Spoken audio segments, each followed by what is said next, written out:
Isang dakilang palamunin lang sa bahay si Renan ng kanyang tiyuhin. Wala siyang ibang ginagawa kundi ang kumain at matulog. Mag-iisang buwan na siyang tambay mula nang palayasin siya ng kanyang mga magulang. Mabuti na lang, mabait ang kanyang tiyuhin na si Mang Leo. Isang veteranong doktor sa ospital ng Maynila. Mag-isa lang kasi sa buhay ang matanda. Tumanda na lamang itong binata. At ang pananatili ni Renan sa bahay nito ay malaking pabor sa matanda. Nauutusan din naman kasi si Renan kahit na papano. Kahit wala itong naaambag na pinansyal, ito naman ang nag-aasikaso ng bahay. Ganun pa man, palamunin pa rin ang turing ng binata sa kanyang sarili. Kumusta ang pag-uusap ninyo ng papa mo kanina?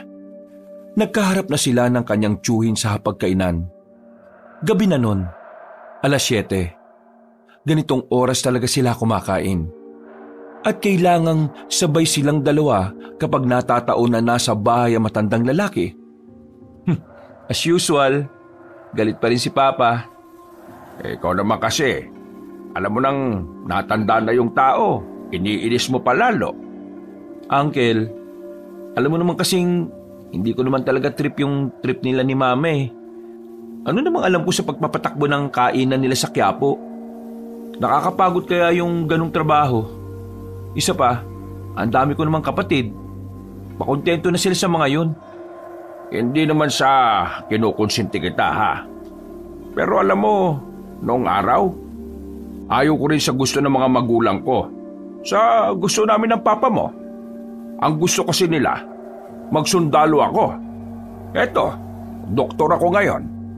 Pero tatanungin kita ha. Ano bang gusto mong mangyari sa buhay mo? Pagtatawanan niyo lang ako kapag sinabi ko sa inyo eh. Ano nga? Wala naman akong pakialam eh. Gusto ko maging hunter.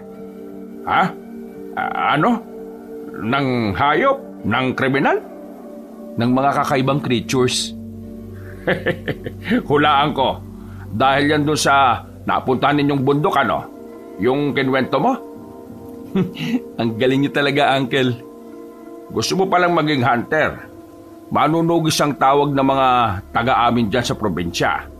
Manunugis ng mga aswang. Yun, aswang. Eh bakit?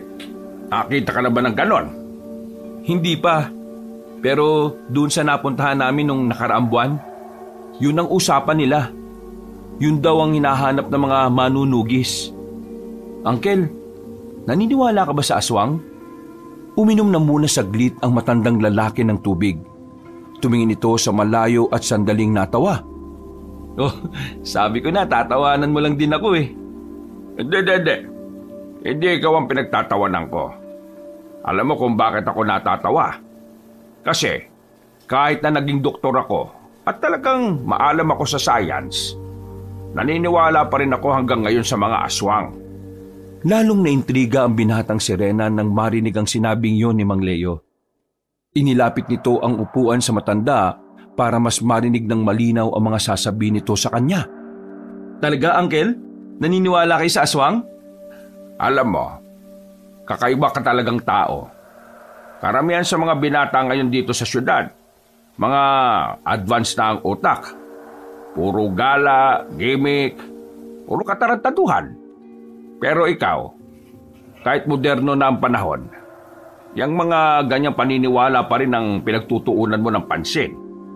Eh, tingin ko lang naman po kasi mas may thrill ang mga ganito. Masyado na kasing common yung mga interest ng mga kahenerasyon ko eh. Well, for me, totoo mga aswang. Naalala ko pa noong napasama rin ako sa isang volunteer team. Meron kaming ginamot na isang aswang. Talaga? Uwe. Oo, totoo to. Ginamot namin siya. Tapos saka lang namin nalaman na aswang siya nung makita siya ng isa naming intern na lumipad siya paalis. Nung una ay natawa kami kasi hindi man lang nagpasalamat.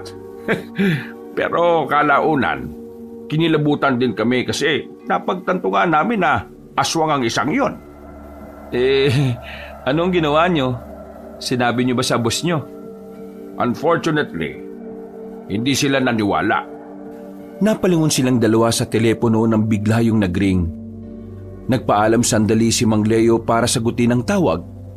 Maya-maya lang ay bumalik naman agad ang kanyang tiyuhin. Emergency? Oo, bukas agad ang alis ko. Aalis ka? Bakit? Saan ang punta nyo? May isang baryo na kailangan ng doktor.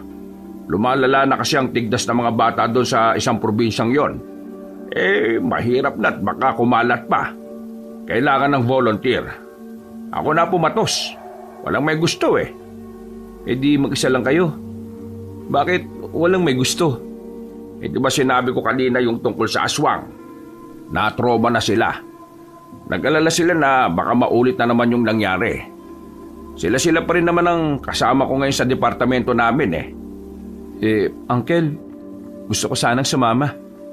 Ano? Sigurado ka ba? Anong gagawin mo ron? Di maging utusan nyo. Sigurado akong kailangan nyo ng mautusan doon. Abay sige, sumama ka. Pero mas maganda sana kung dalawa. Ayos, may kilala ako. Paalala ko lang ha, di alam ng ospital to. At ang sabi lang, konsulta muna ang gagawin ko. Babalik ako roon kapag nalaman ko na kung bakit nangyari ang mga yon. Baka sa pagbalik ko, may mga kasama na akong iba. Walang problema, Uncle. Ang mahalaga naman sa akin masamahan kita ngayon. Sige, sabi mo eh. Maya-maya lang ay natapos na silang kumain. Nakatulog ng maaga si Renan. Kinabukasan, kinontak niya agad ang kaibigang si Diego. Kagaya niya, pasaway rin ito sa mga magulang. Agad na pumayag ang binatang si Diego. Kaya naman sigurado ng dalawa sila ang makakasama ng doktor na si Mang Leo. Hapon nang dumating si Leo sa bahay, nakahanda na rin si Renan. Dahil ayon kay Mang Leo, gabi silang aalis.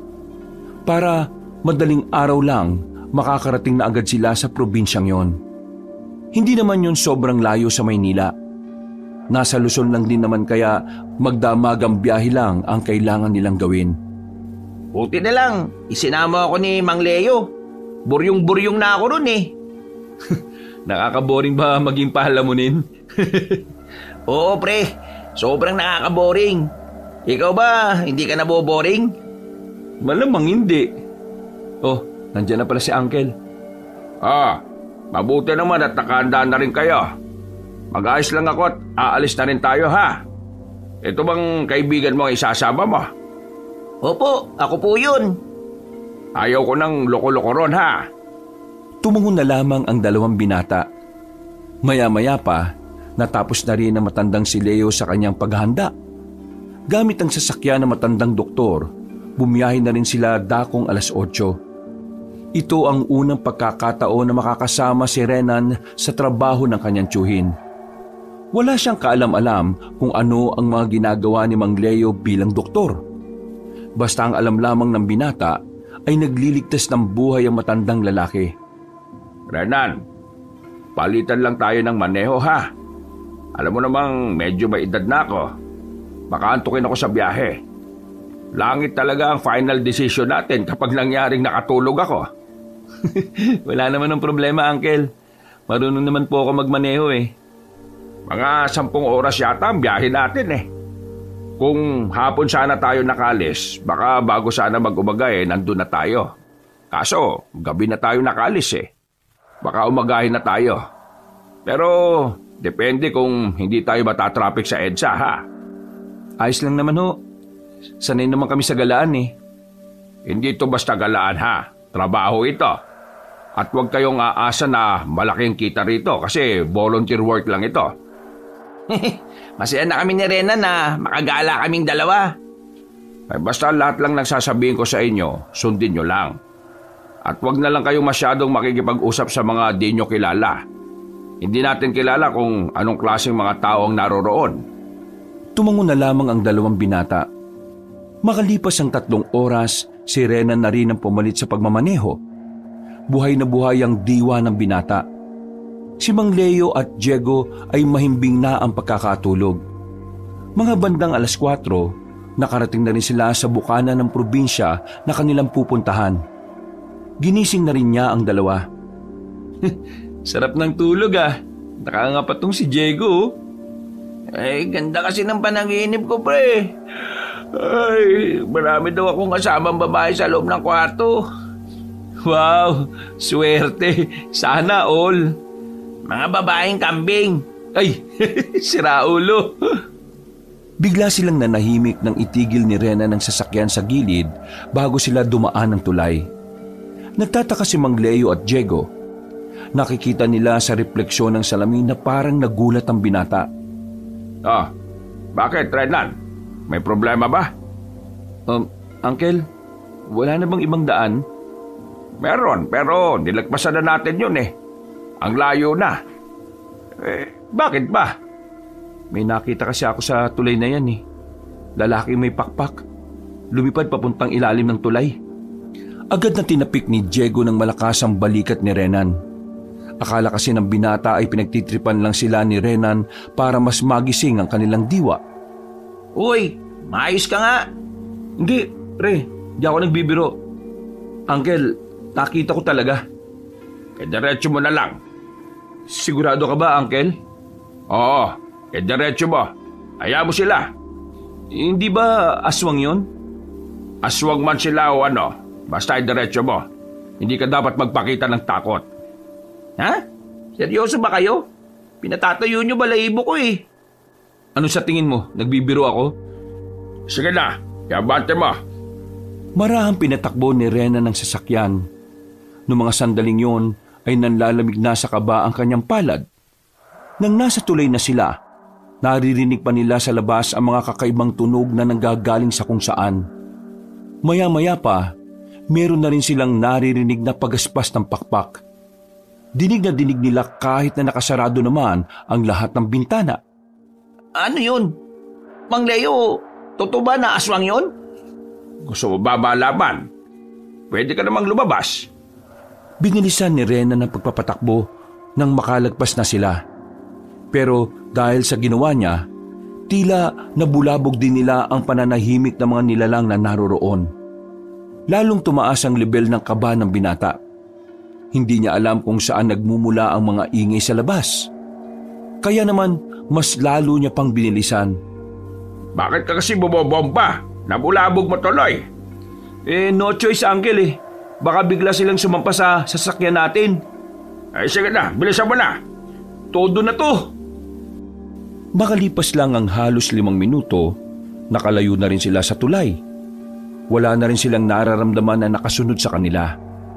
Tuluyan na silang nakahinga ng maluwag. Pinagpawisan ng malala si Renan. Kahit na malamig naman sa kinalalagyan nila.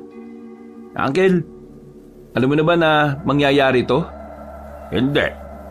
Kung alam ko lang, di sana hindi na tayo dumaan dito. Ang sabi kasi sa akin ng sekretary ni Kapitan, mas magandang dumaan dito kapag gabi. Doon daw kasi sa kabila, maraming siraulong adik.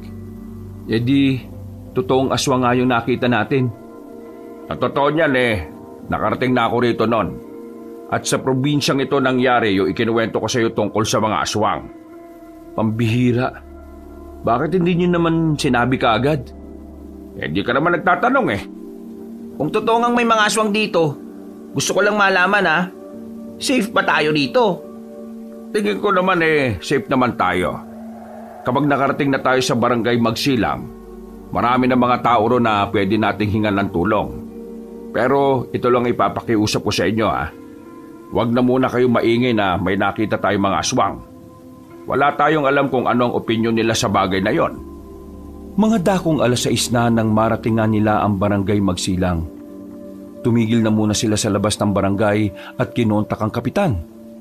Pahirapan din ang signal doon, kaya inabot pa ng ilang minuto si Mang Leo. Sino bang tinatawagan ng uncle mo? Yung kapitan ng barangay na yan. Hindi kasi tayo pwedeng pumasok agad Dapat may abiso ng kapitan. Baka mamaya, kuyugin tayo ng mga tao. Mapagkamalan pa tayong mayayaman na naghahanap ng lupang mabibili. Mukha namang ayos ang barangay na ito. Sementado na rin pala ang mga bahay. Pero makakalayo nga lang. Ganito talaga sa probinsya, pre. Layo-layo ang mga bahay. Buti nga rito, may supply na ng kuryente. Sa iba, wala. Hoy, kayong dalawa. Pasok na sa sasakyan. Sumagot na si Kapitana. Agad silang bumalik ng sasakyan at pumasok na rin sa barangay. Dumiretso sila sa barangay hall. Agad namang silang sinalubong na matandang babae na si Lumen, ang kapitana ng barangay na yon. Mabuti naman at nakarating kayo. Pasensya na at nakatulog na ako kagabi ha. Hindi na tuloy kita na-replyan. Halika kayo. Pumasok na kayo. Siguradong hindi pa kayo nag-aalmusal. Oo nga po. Gutom na po talaga kami. Parang gusto ko nga po ng hotdog na may itlog tapos... Uy, mahiya ka nga. Kapitan, pasensya na po kayo sa kasama namin ha. May saltik kasi ito eh. Ayos lang naman. Mas maganda ngang marami kayong kainin eh. Siya nga pala. Pagkatapos niyong kumain, pwede ko na kayong ihatid sa tutulugan niyo mamaya. Pinaayos ko na rin naman yon. Kaya titirhan niyo na lang talaga siya. Ay, maraming salamat to, Kapitana. Ay nako, ako nga ang dapat na magpasalamat sa inyo. Ang dami kong hiningan ng tulong pero kayo lang ang pumayag na pumansin sa amin. Nako, ganun po kasi talaga eh. Sa panahon kasi ngayon, bibihira na lang ang mga volunteer na doktor. Karamihan, natanggi kasi may kikitain sila sa syudad kaysa sa mga ganitong trabaho. Mabuti na lang at hindi ka ganun ano. Sandali silang nagtawanan at pumasok na rin ng barangay hall. Pinapasok na muna sila sa isang silid. May aircon naman doon pero mukhang matagal nang hindi gumagana. Kitang-kita kasi nilang nilalamon na ng aircon na yon ang makakapal na alikabok. Renan, ganito pala ang mga barangay hall sa mga probinsya eh, no? Huy, naano nga boses mo? Baka mamaya marinig pa tayo dyan eh. Iwasan yung magbigay ng opinyon sa mga bagay-bagay na nakikita ninyo. Lalo na kapag walang nagtatanong sa inyo. Para lang maiwasan nating makapanakit ng damdamin. Hindi tayo taga rito, tandaan nyo. Kaya dapat iiwas tayo sa gulo. Napayuko na lamang ang binatang si Diego. Nang tablan na ito ng hiya. Agad namang itong pinagsabihan ni Renan. Makalipas lang ang ilang sandali, tinawag na rin sila para kumain. Kasabay nila ang mga tanod sa malawak at mahabang hapagkainan. Dahon ng saging lang ang ginagamit nilang plato. Nagkamay lang din sila. Wala namang problema sa kanila yon dahil kahit nakakaluwag sa buhay si Mang Leo, sanay rin naman ito sa hirap. Pagkatapos nilang kumain, tumungo na rin sila sa bahay na kanilang tutulugan. Isang palapag lamang yon, pero may 2 kwarto. At meron ding sala na hindi naman kalakihan. Mukhang katatapos lang gawin yon dahil may ibang parte pa na hindi pa naka-finishing. Pero makinis naman na ang sahig ng sala at ng sa kusina. Pasensya na kayo at ito lang ang kinaya ha. Bahay ito ng anak kong nasa abroad. Hindi naman natitiran kaya ito na lang ang pinagamit ko sa inyo. Kaysa naman sa ibang bahay na bakante sa dulo. Pangit doon. At wala nang natira doon eh. Nako, nakakaya naman sa anak nyo. Gagamitin pa namin tong bahay niya. Huwag kayo mag-alala. Alam naman niya ang tungkol dito. Nagsabi ako sa kanya. At siya pa nga mismo nagsabi na mabuting dito nga kayo. Paano? Tawagin niyo na lang ako kapag may mga katanungan kayo ha. Aasikasuin ko lang yung health center. Para mamaya pagpunta niyo ron, masisimulan na kagad natin ang panggagamot. Sige o, maraming salamat o ulit. Umalis na rin ang kapitana. Agad namang naupo ang 2 binata sa sofa na maalikabok na rin. Uncle, hindi ba pwedeng magpahinga na muna tayo ngayong araw? Nakakapagod kaya yung biyahe natin kahit na nakaupo lang tayo. Kung gusto nyo magpahinga, matulog na muna kayo. Ako na lang muna ang mag-aasikaso doon mamaya. Sigurado ba kayo, Uncle? Baka mamaya kailanganin mo kami ron eh. Magpapatulong na lang muna ako sa mga tao sa health center. Isa pa, kailangan nyo rin kasing magpahinga. Kayo ang alalay ko kaya dapat may sapat kayong tulog para hindi kayo lutang. Sige po, maraming salamat po Mang Leo. Inaantok pa kasi talaga ako eh. Inaantok ka pa sa lagay na yan ha. Yung sarap-sarap nga ng tulog mo sa biyahe. Napapakamot na lamang si Diego sa ulo. Mga ilang sandali lang, umalis na rin si Mang Leo nang sunduin na ito ng isang tanod. Ang dalawang binata naman ay sa sala na lang muna natulog. Sa himbing ng kanilang tulog, hindi nila namalaya ng oras. Paggising nila, madilim na pala ang paligid. 6:00 na ng gabi. Agad na napabangon si Renan at pinagtatatapik sa mukha si Diego. Uy, gising. Gagi, ginabi na tayo ng gising oh. Ha? Gabi na, anong ha? Umangon ka na. Sumunod na tayo sa health center, dali! Natatarantang tumungo ang dalawang binata sa health center. Hindi pa sila nakapag-ayos ng sarili ay naroon na sila.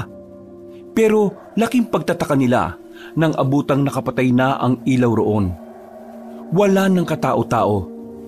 Lumapit pa sila. Nakakandado na ang pintuan.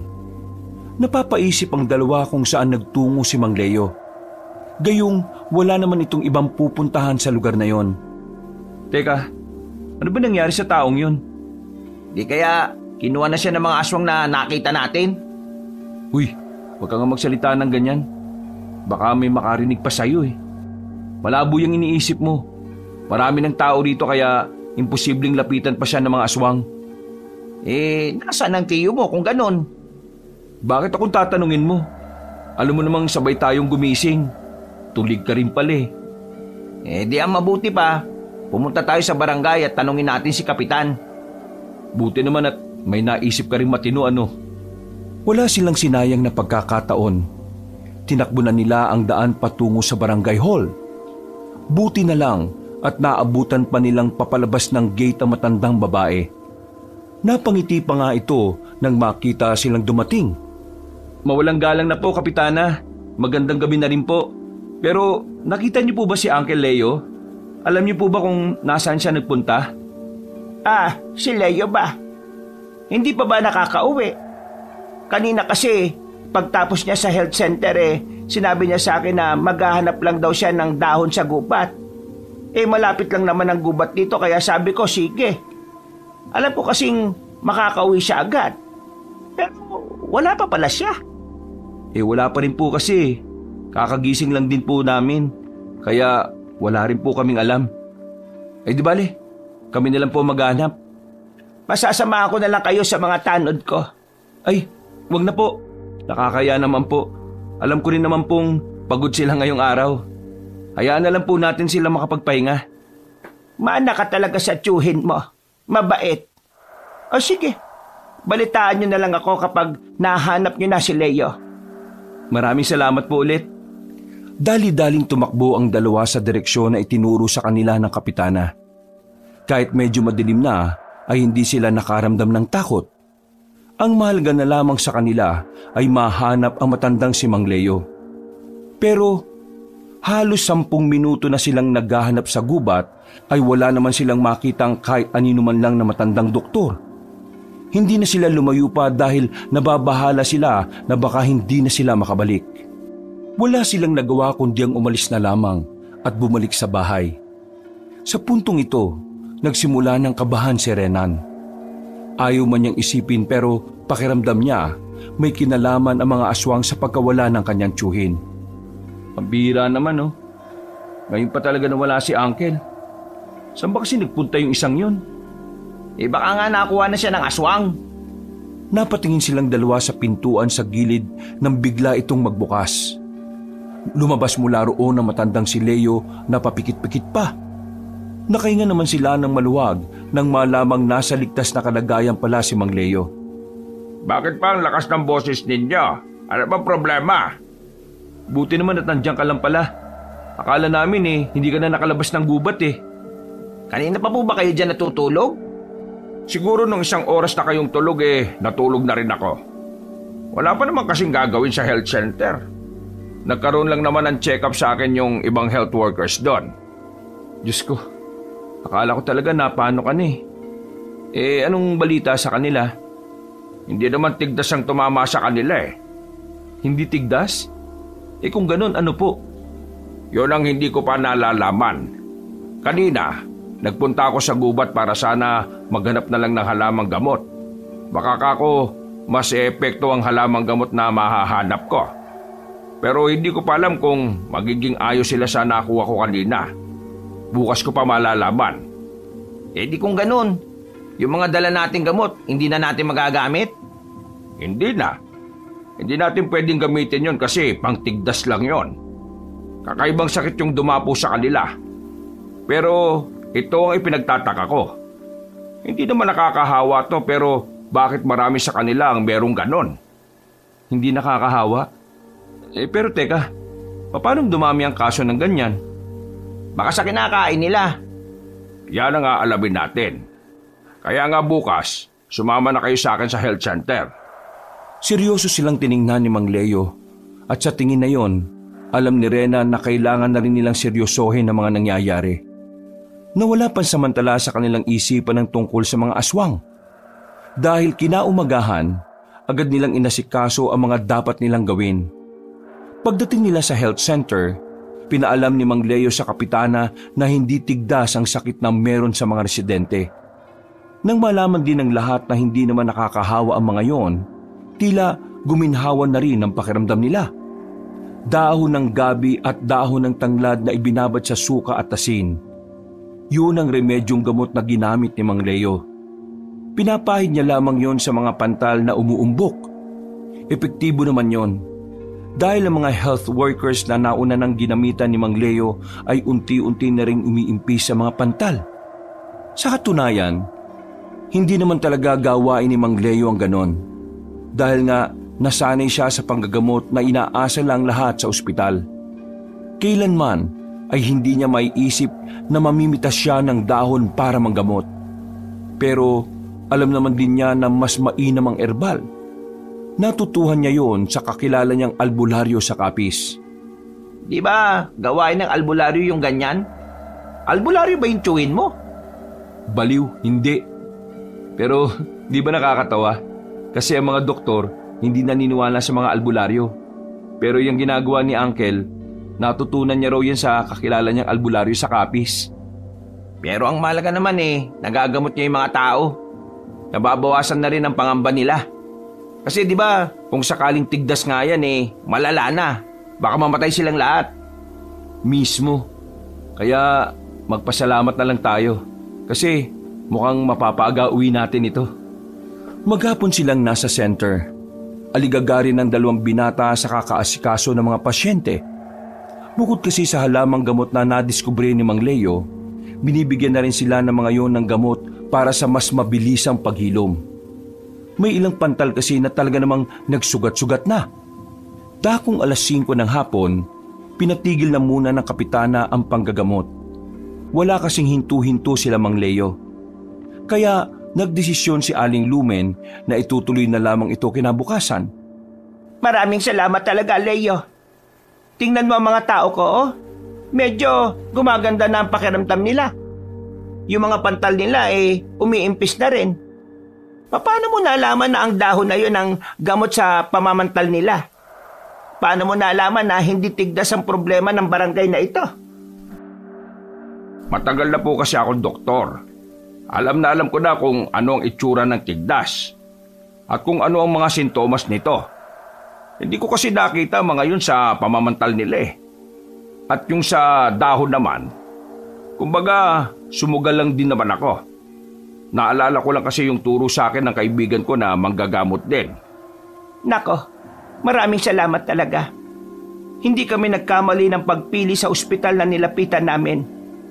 Napatingin na lamang si Mang Leo. Sa isip-isip nito, nahihiya siya dahil ang totoo, siya lang naman ang gustong tumanggap sa ospital na pinanggalingan niya. Nang matapos na ang kanilang panggagamot, umuwi na rin sila sa bahay na kanilang tinutuluyan. Bumuntong hininga na lamang ang matandang si Leo. Napansin naman ito ni Renan habang namamahinga sila sa bakuran. Bakit, Uncle? Lalim ng hinga mo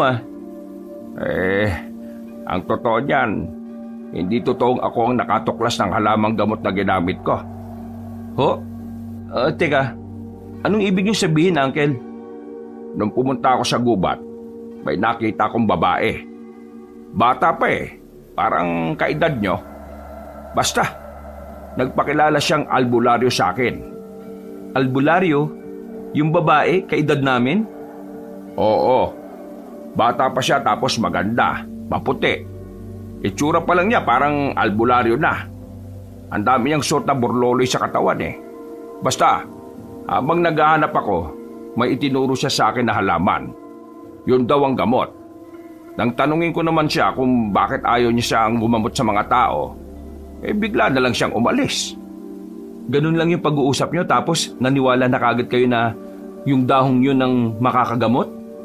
Ewan ko nga rin eh. Para kasing may kakaiba sa babaeng yon. Parang mahiwaga ba? Kapag may nangyaring masama sa mga ginamot natin, madadali ka, Uncle. Dapat hindi ka kagad nakinig dun sa babae. Bahala na. Hindi ko rin naman kasi alam kung anong klase ng sakit sa balat yun eh. Kahit na anong gawin kong pag-aaral, wala talaga. Natigil lang ang kanilang pag-uusap na makabalik na sa kanila ang binatang si Diego. May daladala na itong kape at tinapay. Nagmeryenda na lamang sila nung panahon na yon. At pagkatapos, naligo na rin sila. Dakong 9:00 ng gabi, nagpapantok na lamang sila nung oras na yon. Sabay-sabay silang napabangon nang may marinig silang malakas na sigaw. Parang nanggagaling yon sa kagubatan. Noong mga sandaling yon, para bang sila lang ang nakakarinig. Hindi nila napigilan ng mga sarili nila. Lumabas sila ng bahay at tinanap kung saan nagmumula ang sigaw ng babae. Maya-maya pa, nakita nila yon sa ilalim ng punong mangga. Takot na takot at nakayakap pa sa sariling mga tuhod. Nang tanungin nila yon, nalaman nilang nanghuhuli pala ng bayawak ang babae para ipambenta. Bigla na lamang daw may umatake na aswang sa kanya. Buti na lamang ay merong dumating para iligtas siya. Isang babae rin. Yun ang sinasabi nito sa kanila na dumating. Sige na, umalis ka na rito. Iligtas mo ang sarili mo. Doon ka dumaan, no? Ilang minuto nang tumatakbo ang babae. May isa pang babae ang dumating. May dala-dala pa itong gasera. Kaya naman, nakakilala agad ni Mang Leo ang dalaga. Isang aswang ang umatake sa babaeng yon. Kung hindi niyo pa alam, sa lugar na ito, meron talagang aswang. Teka, ikaw yung babae na nagpakilalang albularyo. Hindi ako pwedeng magkamali. Oo, ako nga. At ako ang nagbabantay sa barangay na ito. Hindi mo pa sinasagot ang tanong ko. Bakit hindi na lang ikaw ang gumamot sa mga taong nandito? Nanay ko ang kapitan ng barangay. Matagal na akong umalis sa lugar na ito. Pero ang hindi niya alam, nandito lang ako at nagbabantay sa kanila. Hindi ako pwedeng lumapit sa kanya o sa kahit na sino man na may ugnayan sa kanya. Kapag ginawa ko yun, mas lalong magkakaroon ng dahilan ng mga aswang para lumitaw. Para mas mapahamak pa ang barangay na ito ng dahil sa akin. Sinasabi mo bang nakabantay lang din ng mga aswang dito? Na kapag nakita nilang nakikialam ka na, gagawa na rin sila ng hakbang? Mismo, yun nga. Pero, yung sakit ng mga tao, may kinalaman din ba rito mga aswang? Sila ang gumawa nun. Nung nakaraan, may mga dumayo mula sa malayong lugar. Namigay sila ng manok. At ang mga manok na yon ay may dalang sakit. Yun ang sakit na meron ng mga tao ngayon. Ang sakit na yon ay nagdudulot ng pantal na parang tigdas. Pero habang lumalala ang pantal sa balat ng tao, mas nagiging mabango ang mga taong meron nito sa pang-amoy ng mga aswang. Sa ibang sabi, ginawa nila ang sakit na yun para mas maging masarap ang mga taong makakain nila. Kumbaga, parang pinahihinog lang nila ang mga tao at kakainin na rin nila sa tamang oras? Oo, ganun talaga ang balak nila. Kaya ngayong unti-unti nang gumagaling ang mga tao, nasisiguro kong gagawa na sila ng paraan para makakain. Pero maraming salamat sa inyo. Kung di kayo dumating, baka di ko nasabi kung ano ang gamot. Sadyang di lang talaga ako pwedeng lumapit. Kasi kung una pa lang lumapit na ako sa nanay ko, baka namatay sila kagad lahat. Ang isipin na lang natin ngayon papaanong malalagay sa magandang sitwasyon ng mga tao.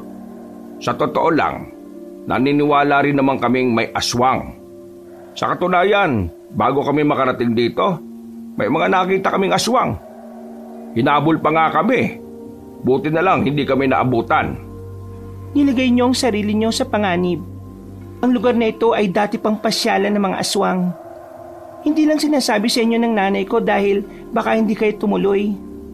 Kung ako sa inyo, umalis na kagad kayo bago pa lumala ang sitwasyon. Sa ginawa niyong panggagamot, nasisiguro kong magagalit ang mga aswang at pag-iinitan nila kayo. Pambira naman oh. Kami na nga nagmamagandang loob, kami pa nalagay sa peligro. Uy, maayos nga sa mga sinasabi mo. Kapag nasiguro kong magaling na ang lahat ng mga tao, saka kami aalis. Sa ngayon kailangan lang muna namin na mag-ingat. May mangilan-ngilan pang hindi nalulunasan. Bukas ng gabi, pumunta kayo rito. Meron akong ibibigay sa inyo ng mga pangontra. Para kapag nilapitan kayo ng mga aswang, hindi nila kayo mahawakan. Maganda nang sigurado tayo. O siya, sige. Maraming salamat sa mga sinabi mo. Sige na, umalis na kayo. Huwag na kayong lalabas muna ng bahay kapag gabi, ha? Teka, ano ba pangalan mo? Rumina. Rumina ang pangalan ko. Ako naman si Leo. At itong dalawang kasama ko naman si Renan at Diego. Tumango na lamang ang dalaga. Naghiwalay na rin sila ng landas ng mga sandaling yon. Pag-uwi nila sa kanilang bahay, nawala na ang kanilang antok. Napapaisip sila sa mga nangyayari. Hindi kasi talaga nila inaasahan na ganung problema ang dadatnan nila. Hindi lang kasi basta problema. Malala na rin ito. Uncle, tingin nyo, in 3 days magiging okay na silang lahat? Sana. Sana nga maging okay na rin ang mga tao rito. Gusto ko na rin makaalis Naalala ko naman tuloy yung naranasan namin noon. Buong akala ko isolated na pangyayari lang yun. Normal pala talaga yun dito. Dapat talaga nakabantay na tayo sa lahat ng makakarap natin. Maging stricto din tayo sa mga kinakain natin. Yung mga residente, nagkaganon dahil sa mga kinain nila Napapailing na lamang si Renan. Kinabukasan, mga wala pa silang matinong tulog nang sinimulan na nila ulit ang panggagamot. Habang ginagawa nila yon, dakong 10:00 ng umaga, meron na silang mga napapansing pabalik-balik sa tapat ng health center. Kahinahinala para sa kanila ang tingin ng dalawang lalaki. Hindi mapakali. Tingin ng tingin sa kanila. Para bang minumukhaan sila. Pre, tingnan mo yung dalawang lalaki sa likuran Kanina pa pabalik-balik dito yan. Sige, diyan ka lang. Bakit? Anong gagawin mo? Lalapitan ko. Sandaling binitiwan ni Renan ang mga hawak niya. Nang mapansin ng dalawang lalaki na lalapitan na sila, nagmamadaling umalis sa mga yun. Susundan sana ni Renan, pero meron siyang nakabanggaan na matandang lalaki. Puti na ang buhok nito. Hindi pa naman mukhang mahina. Nakakatayo pa naman na maayos. Pero sige ito ubo ng ubo. Napahawak pa nga ang matanda sa bakuran. Inalalayan ito ni Renan. Ayos lang po kayo? Masama ang pakiramdam ko. Kailangan ko ng gamot. Sige ho, dito lang po muna kayo. Papasok lang ako sa loob. Kakausapin ko si Uncle at hahanapan ko kayo ng gamot ninyo. Sige, maraming salamat. Tumingin sa kanya ng seryoso ang matanda. Namumungay na ang mga mata nito kaya nasisiguro niyang masama talaga ang pakiramdam nito. Nagmamadaling umalis si Renan. Pinunta niya si Mang Leo. Nang sabihin na matanda kung nasaan nakalagay ang gamot, nagmamadali na niyang kinuha yon. Ang kaso nga lang, pagbalik niya sa labas ay hindi na niya inabutan ng matandang lalaki. Teka, saan nagpunta yung matandang yun? Sabi niya kailangan niya ng gamot, tapos biglang nawala. Lumingon-lingon siya sa labas, pero hindi na niya yun nakita pa. Napapakamot na lamang sa ulo si Renan. Bumalik na lamang siya sa loob at pinagpatuloy ang pagtulong sa kanyang tiyuhin. Maghapon silang ng gamot. Dakong 6:00 na sila natapos. Leo, mga bandang 7:00, pumunta kayo sa barangay, ha? Magsalo-salo tayo ron. Ay, maraming salamat po, Kapitana. Sige po, paliligo lang po kaming 3. Pasasalamat ko ito sa inyo dahil yung mga nauna niyong ginamot ay gumaling na. Maraming salamat po talaga. Ay, wag po kayo sa akin magpasalamat. Pero hindi bale, mas gagaling na silang lahat. Ipagdasal na lang natin sa Panginoong Diyos. Napangiti na lamang si Aling Lumen sa kanila. Mga ilang sandali lang ay umalis na rin sila at umuwi ng bahay. Habang naghihintay sa pagligo si Mang Leo, nasa bakuran lamang ang dalawang binata. Muling napag-usapan ng dalawa ang dalawang lalaki na napansin nila. Hindi ko na nga hinabol eh. Hindi ko alam kung saan nagpunta yung mga loko. Pero tingin ko talaga, mga aswang yun na nagmamasid sa atin eh. Medyo kinakabahan nga ako eh. Baka pati rito sa tirahan natin, may mga nagmamasid din. Huwag ka mag-alala. Pagkatapos natin kumain sa barangay, pupuntahan natin yung babaeng albularyo. Makukuha natin yung sinasabi niyang pangontra. Ewan ko lang kung makalapit pa yung mga aswang na yan. Nasa panganib pala yung buhay natin, ano? Oo. Sana nga di ka na lang sumama eh. Wala eh. Nandito na tayo. Tsaka mas maganda nga yun. Ang alin? Na nasa peligro tayo? Oo, para may thrill. Tril-trilin mo mukha mo. Sira ulo ka rin pala eh. Matapos ang ilang minuto ay nakalabas na rin ng banyo si Mang Leo. Sabay nang naligo ang dalawang binata para mas mabilis sila. Bago mag-alas 7, naglakad na rin sila patungo sa barangay.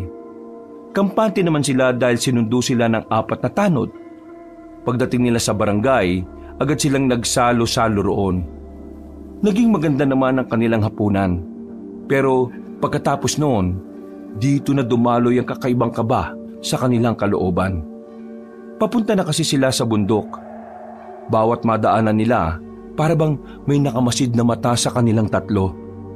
Bagay na nakakapagpanindig ng kanilang balahibo. Malapit na sila sa kagubatan nang biglang may nakita silang matandang nakahandusay sa sahig. Wala na itong malay.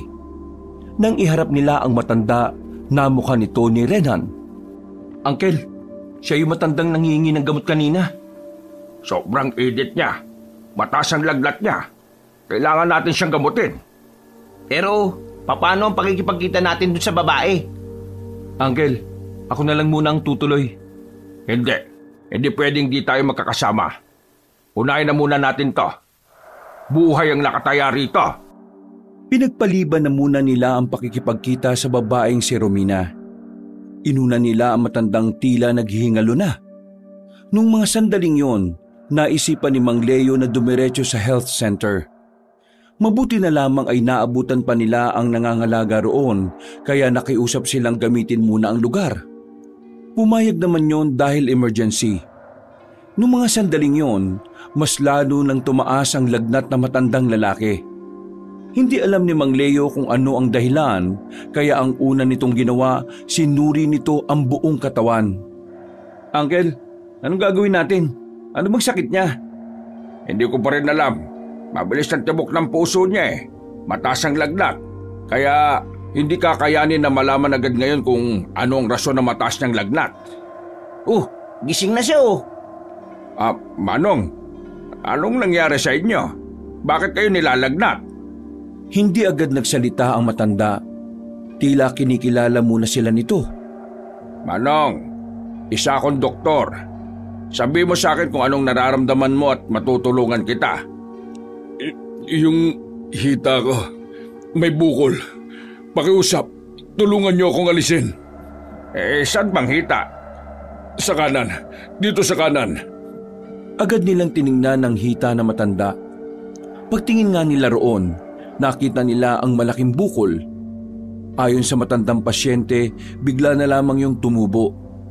Nasa 5 minuto lamang na sinuri ni Mang Leo ang bukol, tila malaking sugal ang ginawa niya noong mga sandaling yon. Hindi kasi siya sigurado kung ano ang nasa loob ng bukol at hindi rin naman niya expertise ang surgery. Pero sa puntong ito, wala na siyang magagawa. Kailangan niyang isugal ang pagkakataon dahil mamamatay ang matanda sa sobrang sakit kapag wala silang ginawa. Kinuha ni Mang Leo ang mga kagamitan na magagamit niya. Wala nang pampamanhid. Hiniwa na agad niya ang bukol. Lumabas mula roon ang mga nana. Isa pala itong namuong dugo na nabalutan ng nana. na kapag hindi natanggal ay maaaring magdulot ng cancer. Maingat na inalis ni Mang Leo ang bukol. Nilinis na rin niya yon at tinanggal ang mga nana. Wala pang 20 minuto, tinatahinan niya ang hita na matanda. Hindi rin kasi pwedeng matagal na nakabukas ang hita nito dahil baka mas lalo lang itong maimpeksyon. Natanggal ko na ang bukol. Nalinis ko na rin ang sugat. Sabihin mo sa akin ngayon, nabawasan ba yung sakit ng hita mo? Oo, nabawasan. Hindi na kasing sakit ng kanina. Nagagalaw ko na rin ang hita ko. Okay, sige. Dumito ka na muna sa center. Kailangan mo makapagpahinga. Mamaya, kukuha pa ako ng mga gamot sa bahay. Iinumin mo yon 3 beses sa isang araw para mas madali yang maghilom. Tagasan po ba yung pamilya nyo? Para ipasundo na lang po namin kayo bukas ng umaga. Wala. Wala akong pamilya. Kahit po mga kakilala nyo, wala? Wala. Wala na kahit na ano. Hayaan nyo na muna siya makapagpahinga. Renan, Diego. Dumito na muna kayo. Kukuha lang ako ng gamot. Sige po, Uncle. Nagmamadaling umalis sa matandang si Leo. Naiwan ng 2 binata para bantayan ang matandang pasyente. Nakaupo lamang sila sa tapat ng health center habang naghihintay. Hindi nila maiwasang hindi kabahan dahil madilim na sa labas. Wala na rin katao-tao. Nag-aalala rin sila para sa kaligtasan ni Mang Leo dahil mag-isa lang itong maglalakad. Sigurado ka bang ayos lang tiyo mo? Oo, sabi niya kaya niya na yun. Bakit? Kung susunod ba ako sa kanya kaya mo rito? Hindi. Tingnan mo nga nakakatakot tong health center. Kapag gabi, akala mo abandonadong bahay na makikita lang sa mga horror movies. Ang OA mo naman. Tara, pumasok na lang tayo sa loob. Baka gising na si Manong. Umupo na lamang sila sa tapat ng kama ng matandang lalaki. Tahimik lang silang nakatingin doon. Medyo napapatagal na rin si Mang Leo kaya medyo napapaisip na rin si Renan. Maya-maya pa, narinig nilang bumukas ang gate sa labas. Napatayo na sila nang akalaing si Mang Leo na ang papasok. Pero nabigla sila nang makitang may 7 lalaking pumasok sa loob. Halos lahat ng mga yon ay kulay pula ang mga mata. Namumutla ang mga balat. Teka, sino ba kayo? Saan niyo siya dadalhin? Hinawakan ni Renan sa braso ang lalaking malapit sa kanya. Naramdaman niya ang kakaibang lamig ng balat nito. Nang tumingin yun sa kanya, nakaramdam siya na matinding kilabot. Sobrang sama ng tingin ng lalaki. Parang kulang na lang ay sakmali na siya nito. Hindi niyo ba ako narinig? Saan niyo? Wala kang pakialam. Kung gusto mo pang mabuhay, panahimik ka na lang. Aba, ang angas mo rin Pre, hayaan mo na. Sino ba kayo? Huwag mo nang alamin kung gusto mong magtagal pa sa kinatatayuan mo. Ginagamot ng uncle ko yung matandang yan. Tapos kukunin niyo lang basta-basta? Sino ba kayo? Kamag-anak ba kayo ng matandang yan? Hindi na sumagot pa ang lalaki. Tumingin lang ito ng masama kay Renan. Nang makaramdam na ng kaba si Renan, ay hindi na rin siya nagsalita pa. Napansin kasi niya ang kakaibang kulay na pula ng mga mata ng mga yon. Binuhat ng mga kalalakihan na matandang pasyente. Lumabas ang mga yon at saka dali-daling umalis. Laking pagtataka nga nila dahil nang sundan nila sa labas, nakita nilang nawala na lang na parang bula ang mga lalaki tangay ang matanda. Ha? Wala naman sasakyan na dala pero bakit nawala ka agad? Pre, di kaya yung lalaking yun Ano? mga aswang pre? Ha? Napalingon sila nang makitang kadarating lang din ni Mang Leo. Dala-dala na nito ang mga gamot na kakailanganin ng matanda. Bakit nandito kayo sa labas? Sabi ko bantayan niyo yung matanda. Uncle, yung matanda kasi. O ano, bakit? Ano nangyari? Yung matanda kasi, kinuha po ng 7 lalaki na bigla na lang pumasok dito. Ano? Hindi naniwala si Mang Leo at talagang pumasok pa ito sa loob. Pero wala na matanda sa kama. Napailamos na lamang ang matandang si Leo. Ang sabi ko, bantayan nyo Bakit nyo hinayaan makuha nila? Aswang yung mga kumuha Natigilan si Mang Leo. Napasandal na lamang ito sa gilid. Napapailing at bakas ang pagiging dismayado. Ano? Aswang? Mapuputla silang lahat. Tapos namumula ang mga mata. Meron din silang hindi magandang amoy. Parang malansi. Uncle, tingin ko kailangan na natin makipagkita dun sa babae. Kailangan niya itong malaman. Baka magawan pa natin ng paraan na mabawi yung matanda. Wala na silang sinayang na pagkakataon. Agad-agad nilang nilisan ang lugar na yon. Kahit na madilim na ang kanilang dinaraanan, hindi na nila yun inintindi pa. Ang mahalaga na lamang sa kanila ay ang makausap agad ang babaeng albularyo na si Romina. Nang nasa kagubatan na sila, hindi nila inabutan ng babae. Palagay nila, umalis na yon dahil sa halos 2 oras na rin silang huli sa napag-usapang oras. Wala na yun dito. Ang mabuti pa siguro umalis na lang tayo. Bukas na lang natin balikan. Tama po si Renan. Medyo nakakatakot na rin kasi itong kinalalagyan natin eh. Sige na, mauna na kayo. Uncle, hindi pwede. Kailangan magkakasama tayong uuwi. Hindi ka ba natatakot dito? Ang dilim-dilim? Kailangan nating mapaalam sa babae ang nangyari. Kung hindi, baka bukas mas maraming tao pa ang kunin nila. Wala na nga siya, Uncle eh. Kanina pa umalis yun. Ang mabuti pa, bukas na lang natin siya balikan. Ha? Napatigil ang pagsasalita ni Renan nang biglang may humila ng paa niya. Naramdaman niya ang matulis na kuko na tumusok sa kanyang binti. Hinila siya papasok sa halamanan. Nang bitiwan na siya, kahit madilim ay alam niyang aswang ang nasa harapan niya. Aswang! Uncle! May aswang dito! Papunta na kami! Wag! Wag! Ang dami nila! Hindi makagalaw ang binatang si Renan. Habang nakaupo, napansin niyang may iba pang aswang ang lumalabas mula sa gilid. Hindi niya alam kung ilan ang mga yon. Basta palagay niya, hindi yun lalagpas ng 10. Nung mga pagkakataong yon, alam na ni Rena na maaring yun na ang huling sandali niya sa mundo. Napapikit na lamang siya nang makitang lalapit na ang lalaking aswang. Buti na lamang ay dumating ang babaeng si Romina. May dala-dala itong pana. Pinagtititiran nito ng palaso ang mga aswang. Nang makalapit naman ito, ay agad nitong ginamit ang husay nito sa paghawak ng itak. Pinagtatataga niya ang mga aswang. Napatay nito ang halos kalahati. Ang ibang aswang naman ay agad na umakyat sa mga puno. Miss, ikaw ba yan? Kanina ko pa kayo hinihintay. Buti bumalik ako. Muli itong pumorma. Nang makaramdam ang mga aswang na hindi nila kakayanin ng dalaga, hindi na nagsayang ng oras sa mga yon para lumaban. Nag-atrasa ng mga aswang. Nakahinga naman ng maluwag ang binatang si Renan. Oh, Romina! Umalis na muna kayo rito bago tayo mag-usap. Baka may mga rumesbak pa. Sumunod kayo sa akin. Nauna nang naglakad ang dalaga. Sumunod naman sila roon. Iika-ika pang naglakad si Renan dahil nasugatan ang kanyang binti. Halos 15 minutos lang din ang nagdaan. Meron silang narating na 3 bahay. Magkakatabi ang mga yon. May malawak din bakuran. Dito ako nakatira. Ang mga kasama ko dito yung mga manunugis. Kami ang mga tumutugis sa mga aswang. Kami ang dahilan kung bakit hindi nila magawang sakupin ng barangay magsilang. Huwag kayong mag-alala. Ligtas kayo habang nandito kayo. Maraming salamat.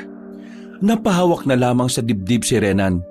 Nakahinga na rin ito ng maluwag. Ang iniisip na lamang niya ay ang kanyang sugat sa binti. Ako lang lilinis ng sugat mo, Renan.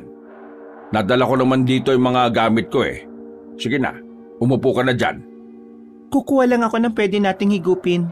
Pasensya na hindi kami nagpapapasok ng bagong salta sa mga bahay namin. Ayos lang naman. Naiintindihan naman namin.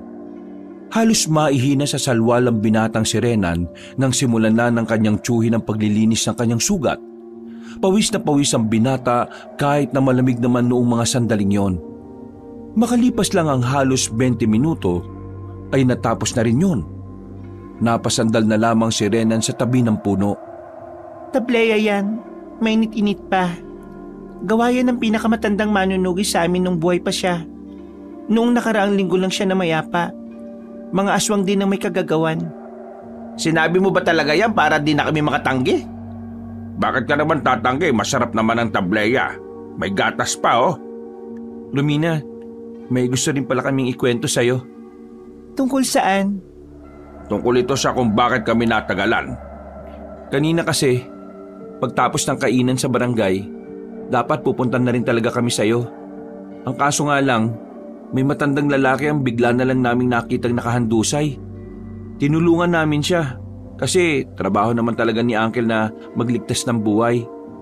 Dinala namin siya sa center. May bukol siya sa hita. Natanggal ni Uncle yon.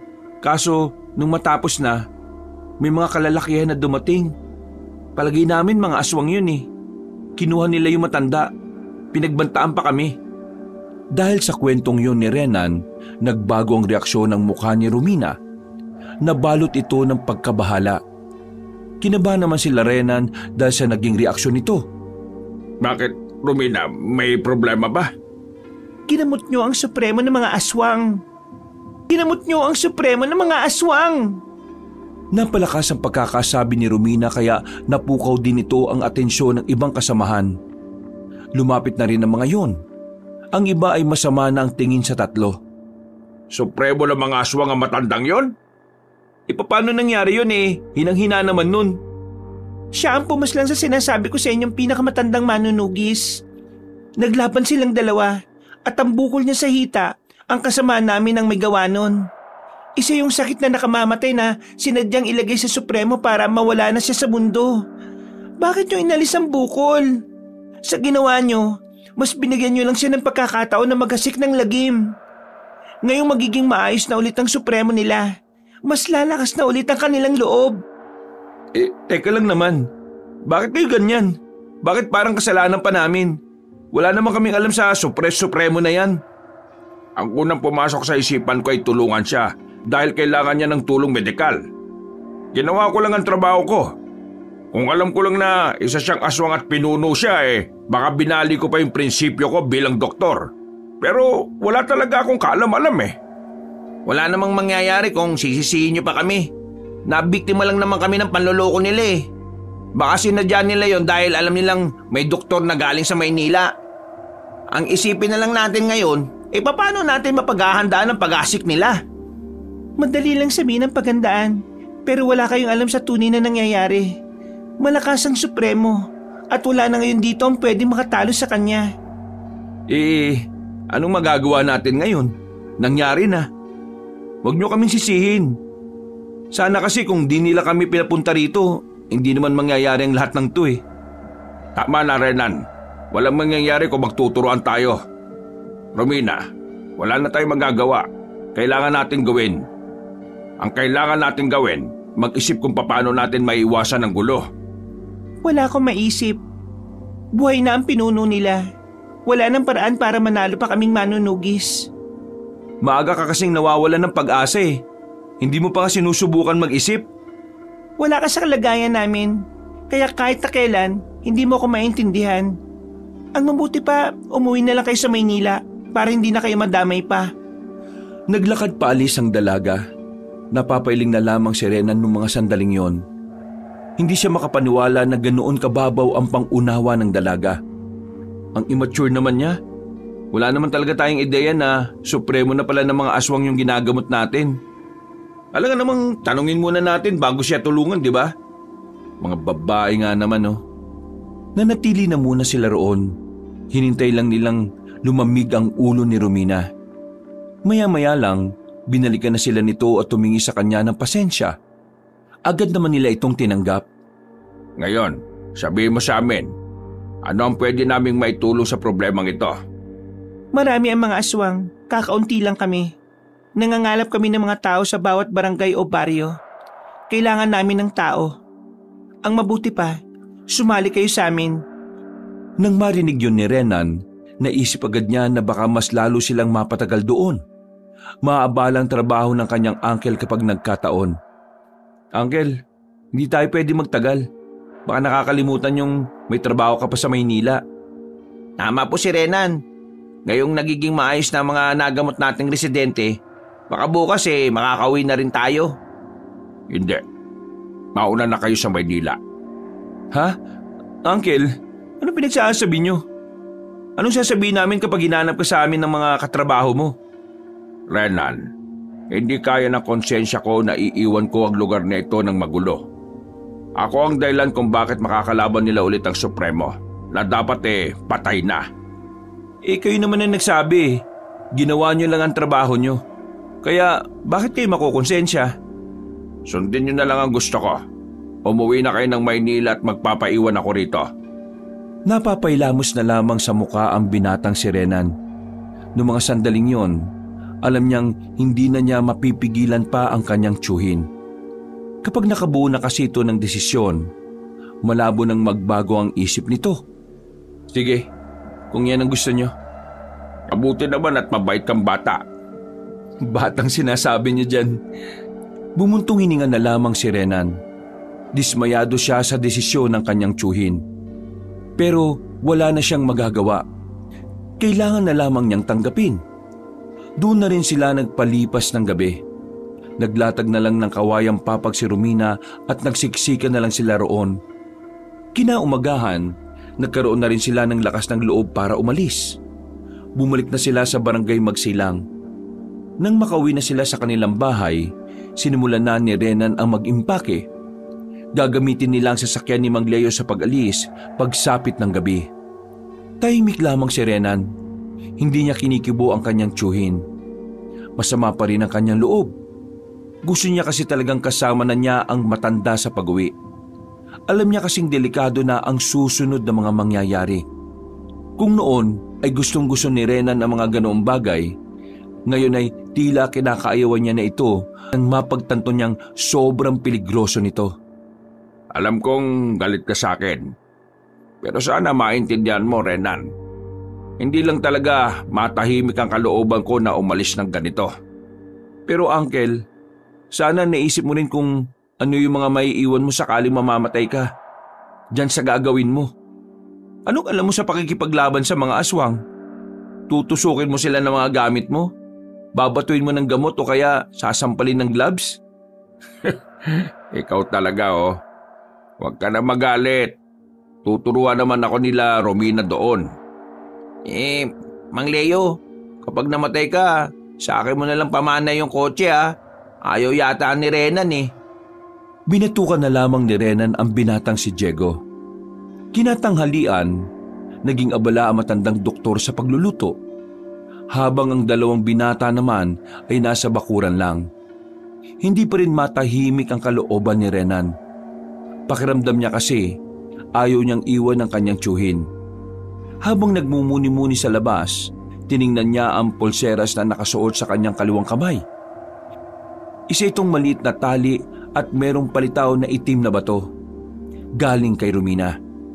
Pangontra daw sa mga aswang para hindi sila mahawakan. Parang nabibili lang natin to sa Quiapo Pre, di ba yun yung lalaki nakita natin na bumuhat sa matandang ginamot ni Mang Leo?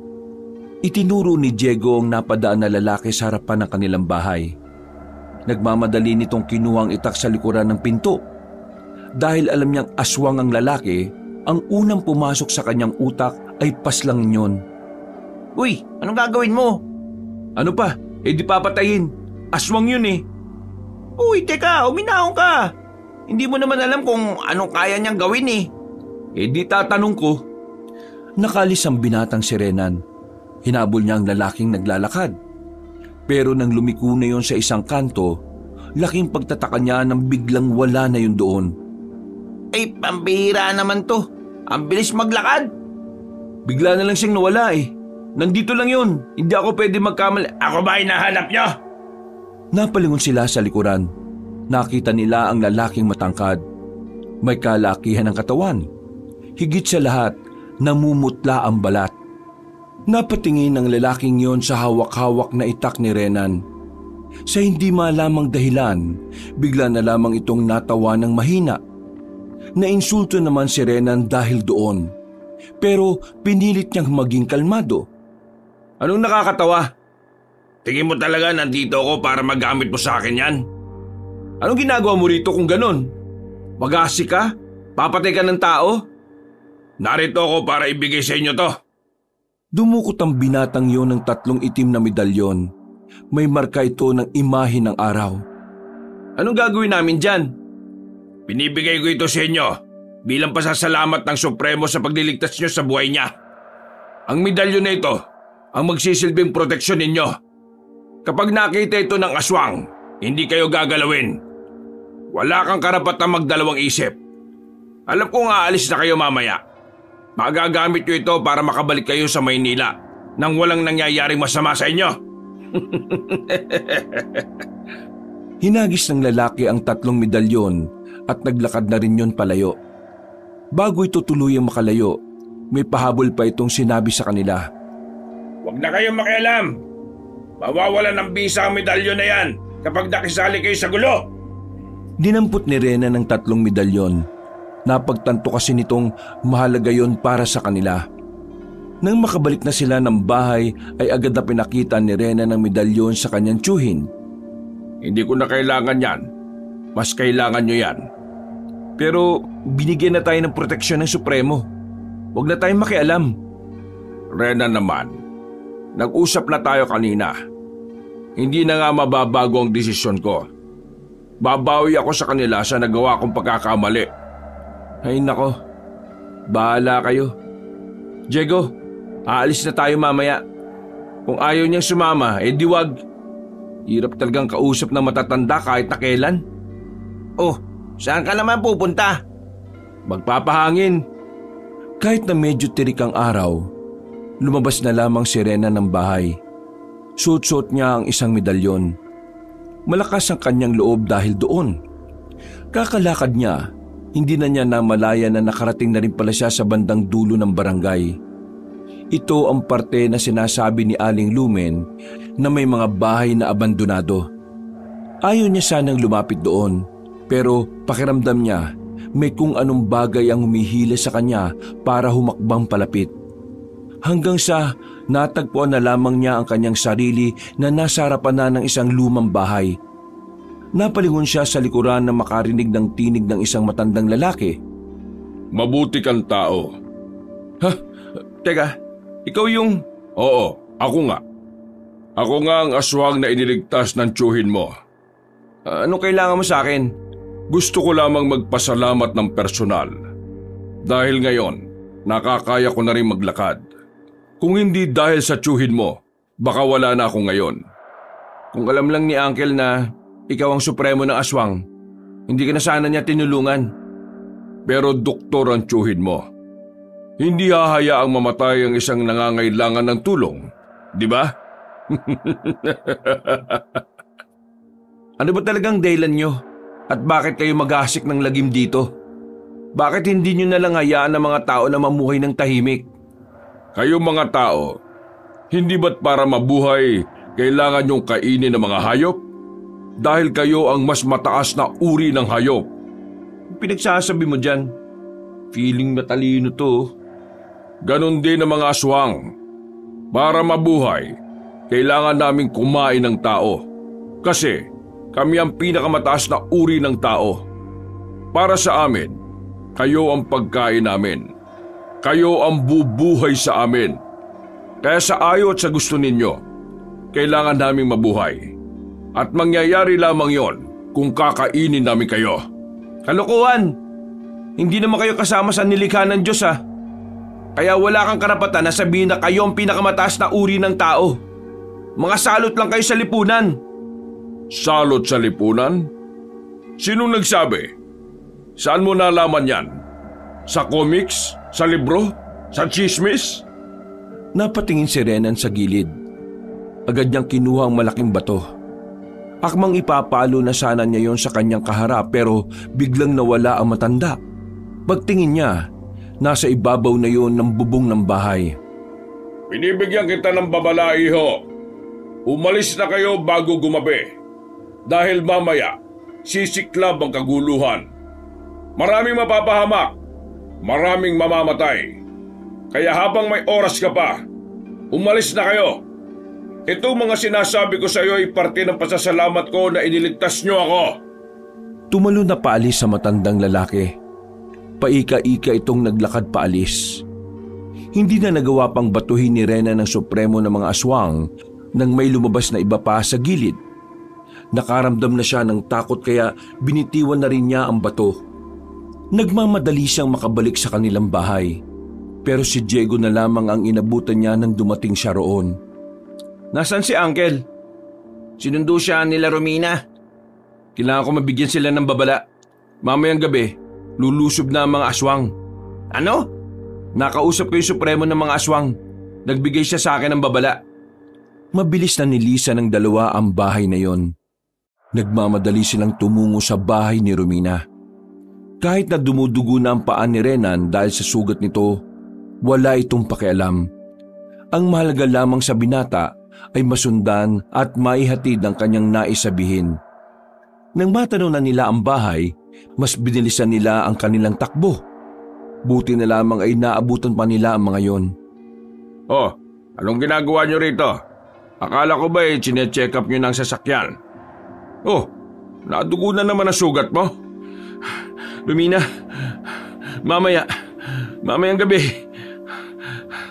Mamayang gabi na sila, lulusob. Anong sinabi mo? Nakausap ko ang supremo ng aswang sa dulo ng baryo.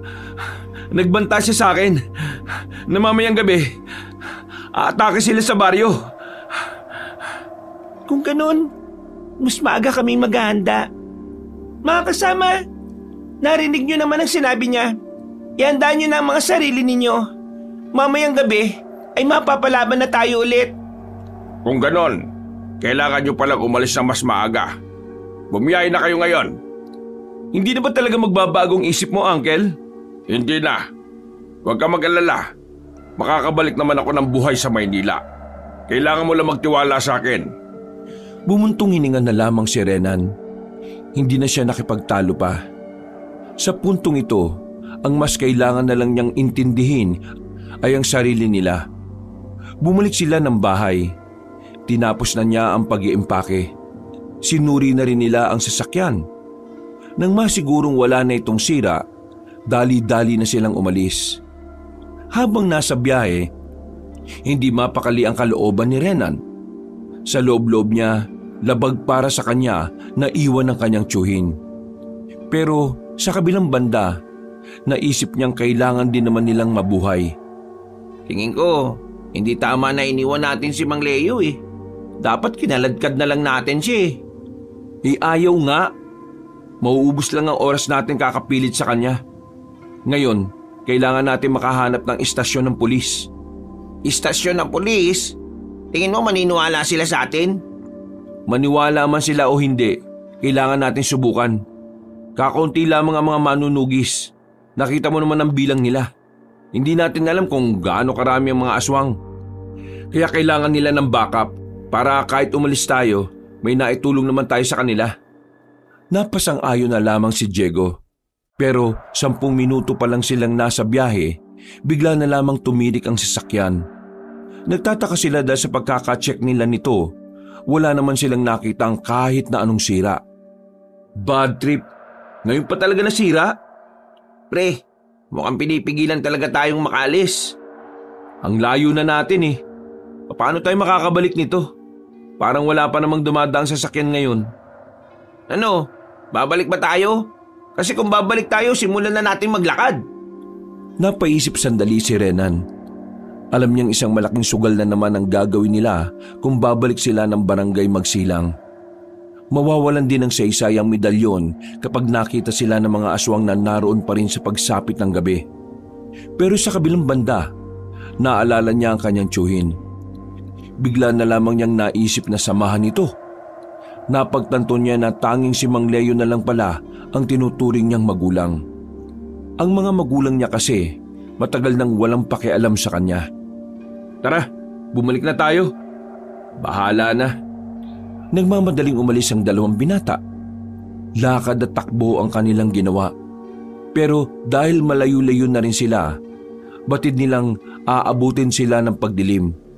3:00 na rin kasi ng hapon noon. Kaya kailangan na nilang magmadali.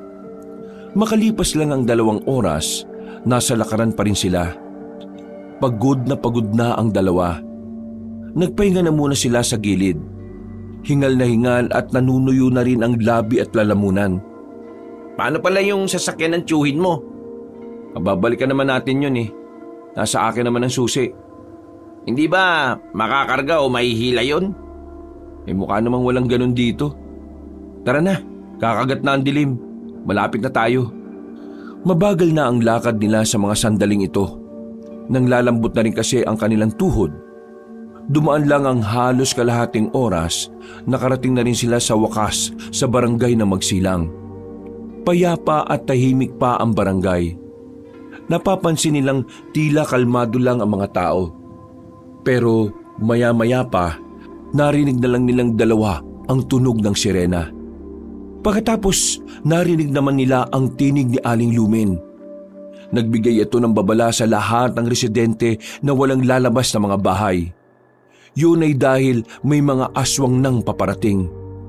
Dahil sa kanilang narinig, nagmamadaling tumakbo ang dalawa.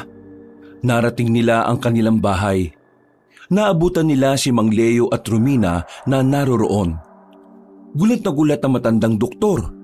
Pero kalaunan ay nagpakita ito ng reaksyon ng pagiging konsumido. Pambihira naman buhay to. Bakit kayo narito? Akala ko nakalis na kayo.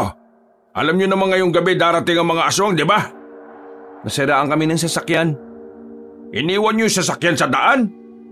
Oo, Mang Leo. Kaya kami bumalik kasi sinyalis yun na dapat hindi ka namin iniwan. Iniwan niyo talaga yung sasakyan ko? Seryoso ba kayo? Wala namang magnanakaw dun eh. Pwede ba, Uncle? Mas isipin nyo na muna yung ngayon kaysa sa sasakyan nyo. Kaya nga kami bumalik dito para tulungan ka eh. Diyos ko, sakit niyo sa ulo. Pero dahil nandyan na rin naman kayo, wala na ako magagawa. Oh, eto. Gamitin niyo ang itak na ito. Itaga niyo lang yan ng itaga. Baka marami ang mga aswang. Sasapat ba ang bilang natin? Huwag kayong mag-alala. Nakausap namin ng ilang kakilala namin na may mga baril. Sasama sila ngayong gabi. Ang problemahin na lang natin ay yung Supremo at yung anak niyang si Ruel. Huwag kayong mag-alala. Kakayanin ko naman ang Supremo na yan. Patanda sa matanda. Uncle, doktor ka sa Maynila, hindi ka Supremo. Natawa na lamang si Mang Leo sa sinabi ni Renan. Makalipas pa ang ilang mga sandali, naganda na rin sila ng tuluyan nang kumagat na ang dilim sa paligid. Kasama na nila Renan ang mga manunugis. Ang ilan namang kakilala nila Romina ay kumalat sa bawat boundary ng barangay. Nakaabang lang sila at nakikiramdam. 8:00 na pero wala pa rin nagpaparamdam na aswang. Ngayon ba talaga sila aatake o baka nagkamali ka lang ng dinig? Anong tingin niyo sa akin, Bingi? Ngayon nga. Hindi kaya nakatunog sila na nakakalap tayo ng tao laban sa kanila? Pero wag pa rin pakampante. Ang mga aswang ay mga tuso. Kung makapagsalita si Uncle, parang ang daming alam sa aswang ah. Manood ka lang. Mukhang may pasabog mamaya to si Mang Leo ah. Nagawa pa nilang magtawanan habang nakatago sila sa gilid. Nang sumapit na ang 10:00 ng gabi, ay lumabas na rin sila. Naisipan na lamang nilang maglibot-libot sa buong barangay. Nagbabaka sakali silang may mga makikita silang aswang. Pero bigo sila sa mga sandaling yon. Palagay nila, pinagpaliban ng mga nilalang na yon ang pag-atake. Naging pabor para sa kanila ang pagkaudlot ng labanan. Dahil sa gabi din na yon, nagkaroon ng pagkakataon ng mga residente na makaalis. Ang iba ay pinasakay na sa truck na pag-aari ng barangay. Nailikas na ang mga residente at pagsapit ng 12:00, tila naging ghost town na ang barangay Magsilang. Huwag na kayo mag-alala. Lumilibot pa rin naman ang iba nating kasamahan. Kaya kahit matulog tayo, may nagbabantay naman sa kanila. Hindi ako matutulog. Kayong dalawa, Renan, Diego, magpahinga na muna kayo. Gigisingin ko na lang kayo kapag nagsimula na ang laban. Hindi na rin ako matutulog. Ako rin. Bumuntong hininga na lamang si Renan. Napatingin na lamang siya sa hawak-hawak niyang itak. Natatawa siya ng palihim. Hindi niya kasi inakala na hahantong sa ganoon ang voluntary work lang sana nila ng kanyang uncle. Kakahintay nila ay inabot na sila ng umaga. Tumitilaok na ang mga manok sa paligid. Mga ilang sandali lang, nakita nilang pinuntahan na sila sa bahay ng kapitana kasama nito ang mga tanod. Napatigil ang matandang babae nang mapatingin nito kay Romina. Isang malapad na ngiti ang sumilay sa mukha ni Aling Lumen.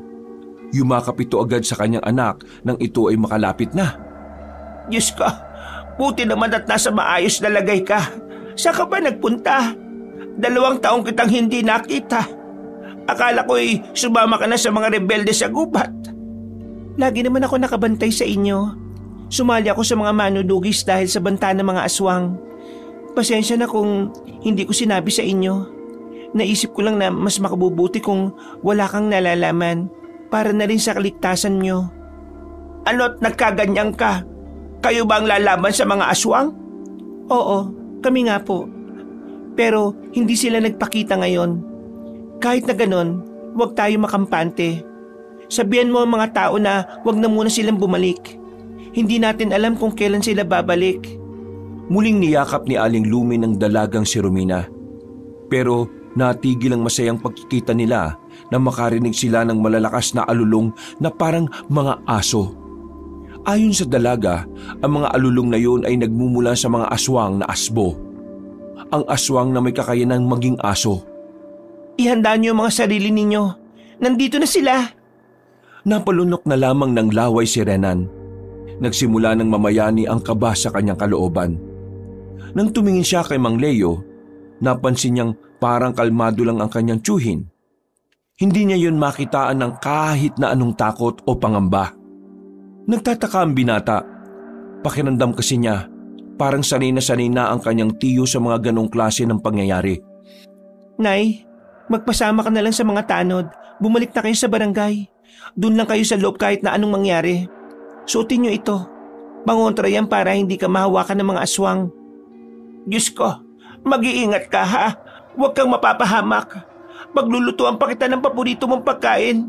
Ang payat-payat mo na eh. Ngumiti na lamang si Romina, pero naghiwalay na rin sila ng landas ng kanyang ina. Maya-maya pa, nakarinig na sila ng magkakasunod na putok mula sa iba't ibang parte ng barangay. Nagsimula na ang labanan. Noong mga sandaling yon, para bang nanlalambot na ang tuhod ni Renan. Sa katunayan kasi, hindi naman talaga niya alam kung ano ang gagawin niya. Wala siyang ideya kung paano haharapin ang mga aswang. Ang nasa isip lamang niya, kailangan niya magamit ang itak para protektahan ang kanyang sarili, pati na rin ang kanyang kaibigan at tiyuhin. Mga kasama, sa bukana, salubungin natin sila. Sumusunod lamang sila kay Romina. Mahigpit lang ang hawak nila sa kanilang mga sandata. Nang makarating na sila sa bukana, nakita nilang nakapasok na ang malalaking aso. Nang lalaki ang mga mata ni Rena nang makita niya mismong nagbago na ang anyo ng mga yon. Utik, ganyan pala mga aswang? Isang uri pa lang yan. Hindi mo pa nakikita ang iba. Nang tumakbo na palapit sa kanila ang mga aswang na yon, nauna na si Romina na pumagitna. Tinatapatan kagad nito ang mga aswang. Wala itong takot na nakipaglaban. Dahil sa pinakita nito, nagkaroon ng lakas ng loob si Renan. Sa isip-isip ng binata, kung kinaya ng isang babae, kakayanin din ng isang lalaki. Sabay sila ni Diego na lumapit sa 2 aswang na nasa gilid. Nakipagtagaan sila. Habang ang aswang naman sa harapan nila ay nagtatangka silang kalmutin. Ganito pala pakiramdam. Ang saya, wala na akong kaba. Sira ulo, anong masaya? Kaunting pagkakamali lang, patay tayo dito. Magkatalikuran silang 2. Hindi na nila iniintindi pa ang ibang nasa paligid. Nakatuon lamang ang kanilang atensyon sa aswang na nasa harapan nila. Nang lumusob sa kanila ang aswang, ay dali-daling winasiwas ng 2 ang kanilang itak. Tinamaan ni Diego ang isa. Sinundan naman agad ni Rena ng tagayon.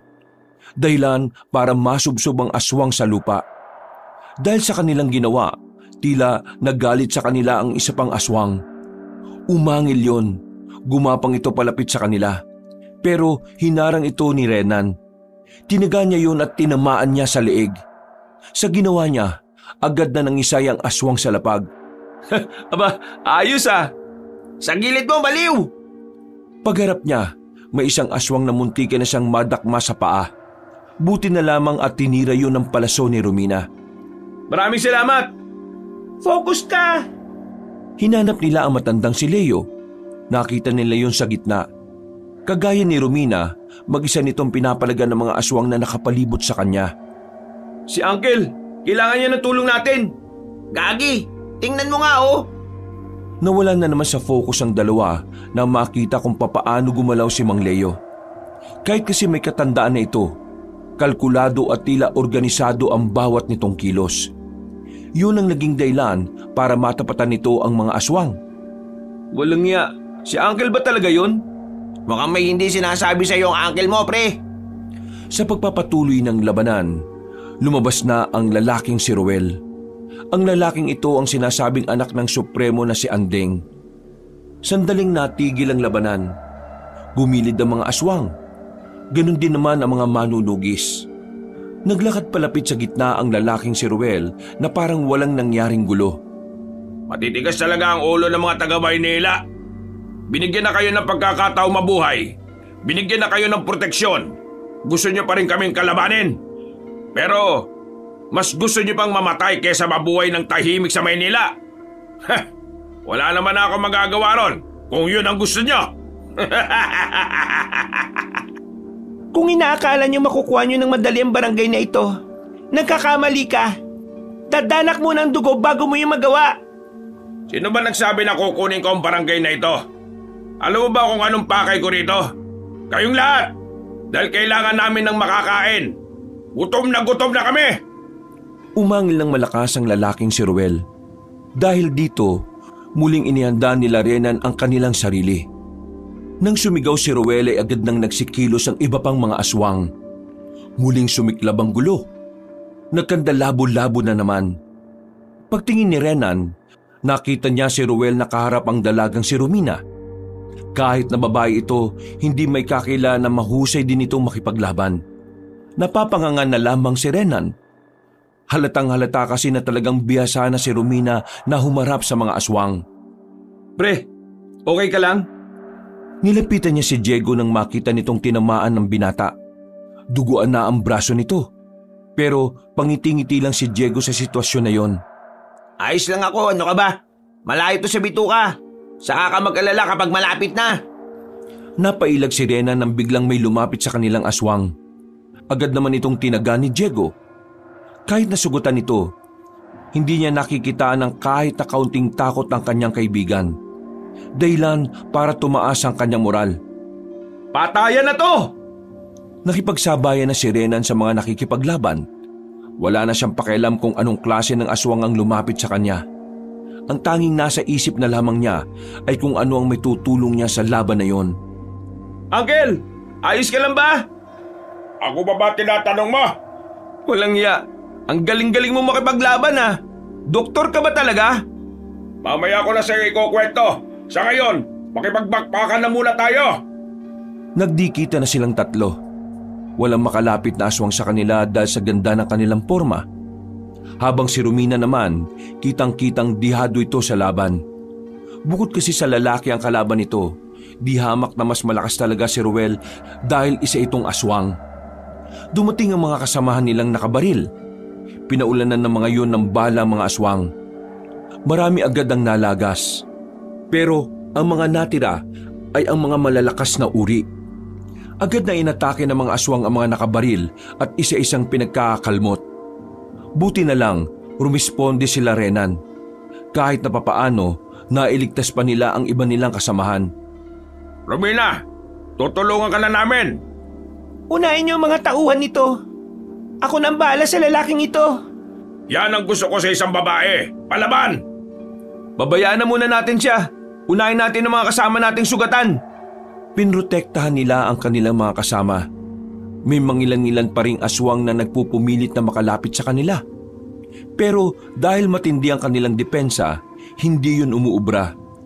Sa halip, unti-unti pa nilang nababawasan ang mga yon. Makalipas lang ang ilang sandali, ang natirang nakatindig na lamang ay si Ruel. Sugatan na si Romina sa mga sandaling yon.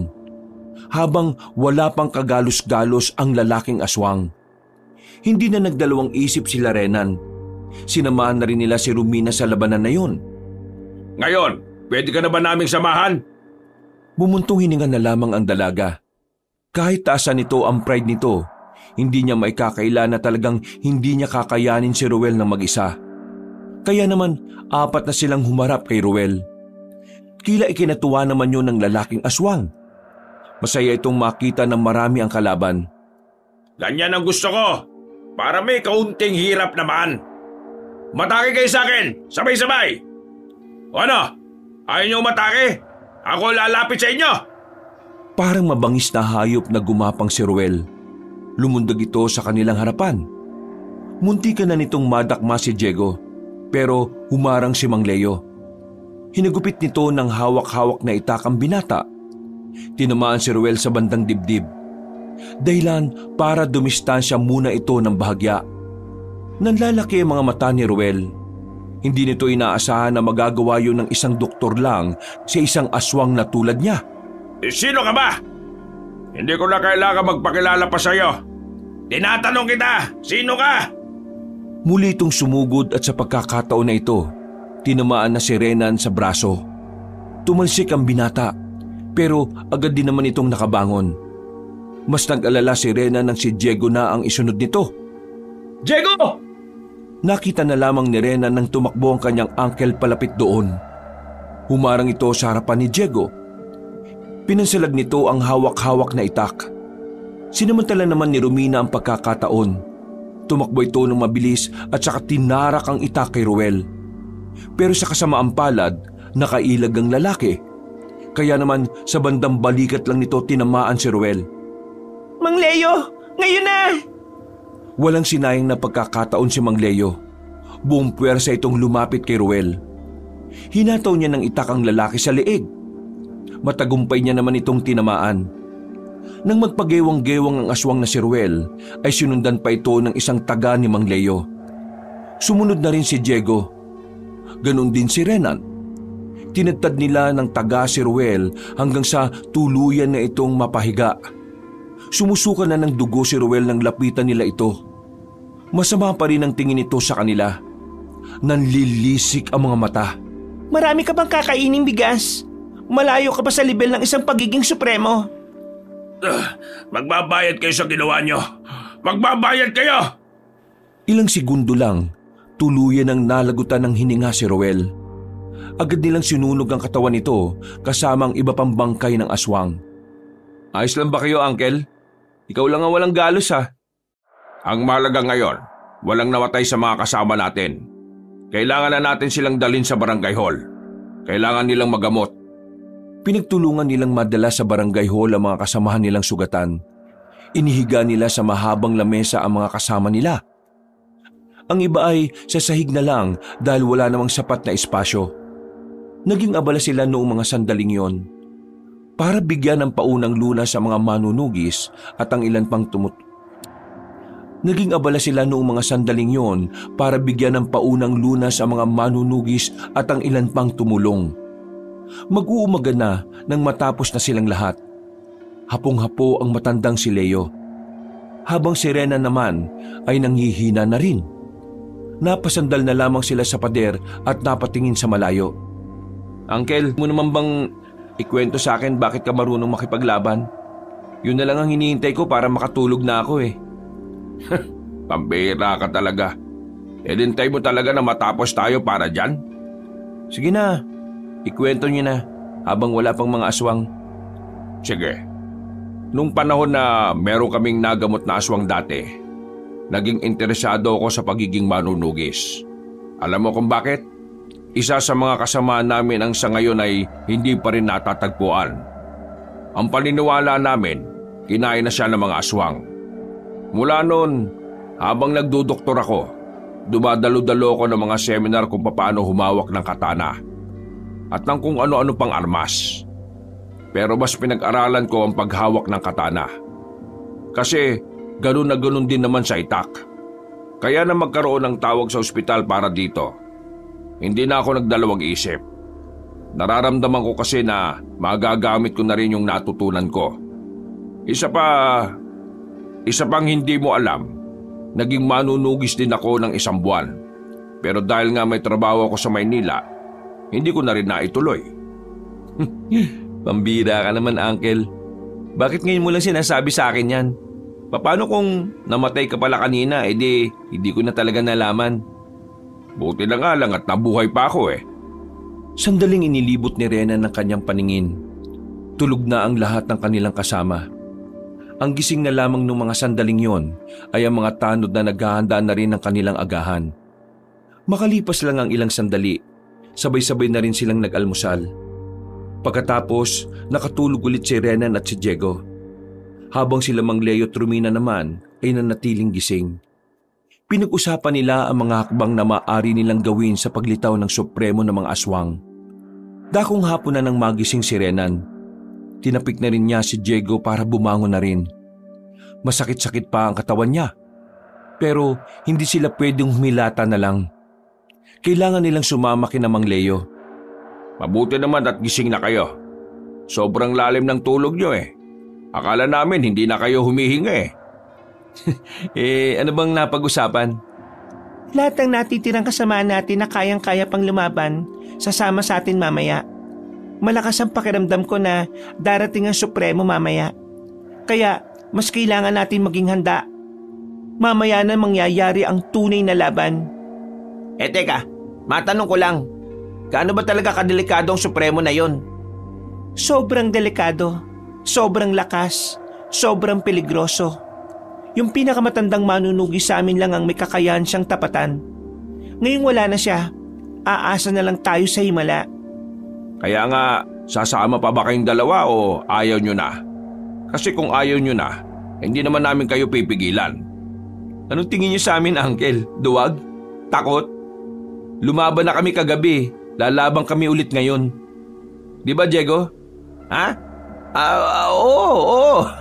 Tama. Sana matapos na natin to para makabalik na ako sa ospital at makapanggamot na ulit ako ng pasyente. Kailangan ko lang ng pera eh. Nagagawa pa nilang tumawa ng mga sandaling yon. Pero makalipas lang ang ilang oras, bigla na namang binalot ng kaba ang kanilang puso. Tila nakabibingi ang katahimikan. Nakakakilabot ang pagiging kalmado ng paligid. Habang sila Renan, nasa gitna lang ng daan. Kasama nila ang hindi nalalagpas na 15 katao. Ang iba pa ay sugatan na pinilit lamang na makasama. Humanda na kayo.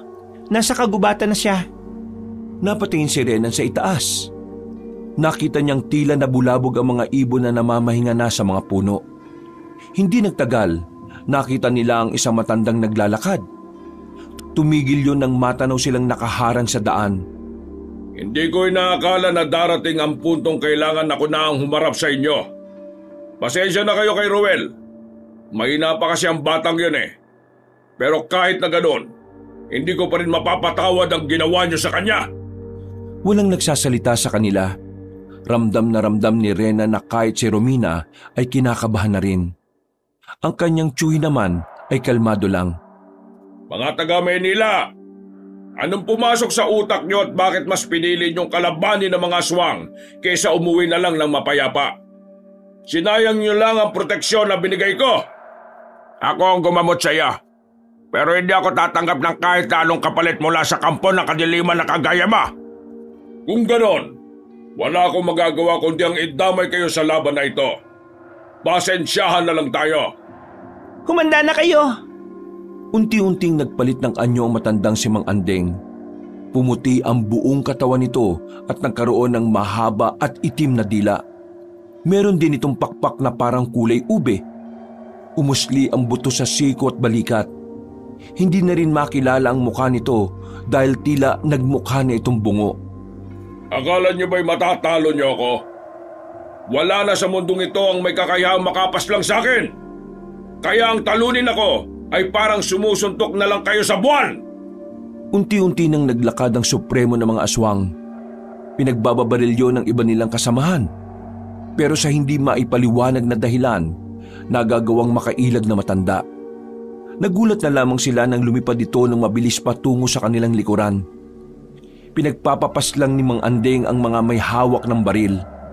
sa isang iglap lang, nalagas sa mga kasama nila Renan. Dahil dito, nagsimula ng dumaloy ang takot sa kanilang sistema. Kahit si Romina na inaasahan nilang mangunguna sa laban na yon, tila nanlalambot na rin ang tuhod. Bakit kayo natutulala? Wala ba kayong gagawin? O baka naman gusto niyong ako na lang ulit ang lalapit sa inyo? Ako ang harapin mo. Kapag napaslang mo ako, saka mo sila isunod. At sino ka naman para diktahan ako sa gusto kong gawin? Papaslangin ko kahit sinong gusto ko! Muling lumipad si Mang Andeng patungo sa kanila. Akmang dadagitin ito si Romina pero buti na lang ay nahila ito ni Renan. Wala na kayong takas ngayon! Ihahatid ko na kayo sa impyerno! Tumalon ng aswang sa harapan ni Renan. Sinakal nito ang binata. Agad namang lumapit si Mang Leo para tagain ang matanda. Tinamaan niya yon sa bandang batok, pero sa kasamaang palad, parang hindi man lang yon tinablan. Marahang lumingon sa kanya si Mang Andeng. Agad nitong sinakal si Mang Leo. Pero agad na nakaisip ng paraan si Mang Leo para makakawala siya agad. Tinagaan niya ang hita ni Mang Andeng, kung saan naroon ang dating bukol na tinanggal niya. Nabitiwan siya ng aswang na makaramdam ito ng sakit. Kahit na wala ka ng bukol sa hita mo, hindi pa rin gumagaling ang sugat yan. Pangkaraniwang sinulid lang ang ginamit kong pantahi dyan. Talagang sinusubukan mo kung matandang Manilenyo ka? Lumipad si Mang Andeng. Mabilis itong lumapit patungo kay Mang Leo. Pero nagawa yung ilaga na matanda. Sa halip, nagawa pa ni Mang Leo na patamaan si Mang Andeng. Dahil dito, mas lalong nanggalaiti sa kanya ang supremo ng mga aswang. Para na itong mababaliw sa galit. Mang Leo, kailangan nating sirain ang mentalidad niya. Nawawala siya sa focus kapag masyado siyang emosyonal. Ako nang bahala dyan. Protektahan niyo lang ako. Anong gagawin mo? Hoy, Supremo! Wala ka nang natitirang pamilya. Pinaslang na naming lahat. Kapag manalo ka man ngayon, wala ka pa rin pamilya. Kawawa ka naman. Si Ruel, sinadya niya talagang mamatay kasi di ka na niya kaya pang makasama. Wala ka rin kasing kwentang Supremo. Oo nga. Ang kaya mo lang daw gawin, lumipad ng lumipad. Feeling mo butterfly ka eh. Ay hindi, isa kang ipis. Ipis lang ang turing sa'yo ng mga kalahi mo. Kasi nga, matanda ka na. Akala nyo maiinis nyo ko sa mga pambata nyong pangasar? Manigas kayo! Alam mo ba kung anong mas nakakainis?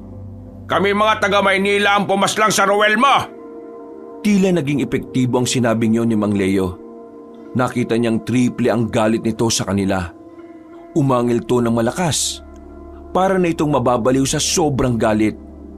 Pagbabayaran nyo ang ginawa nyo sa kanya! Lalo na kayong mga sampit sa probinsyang ito!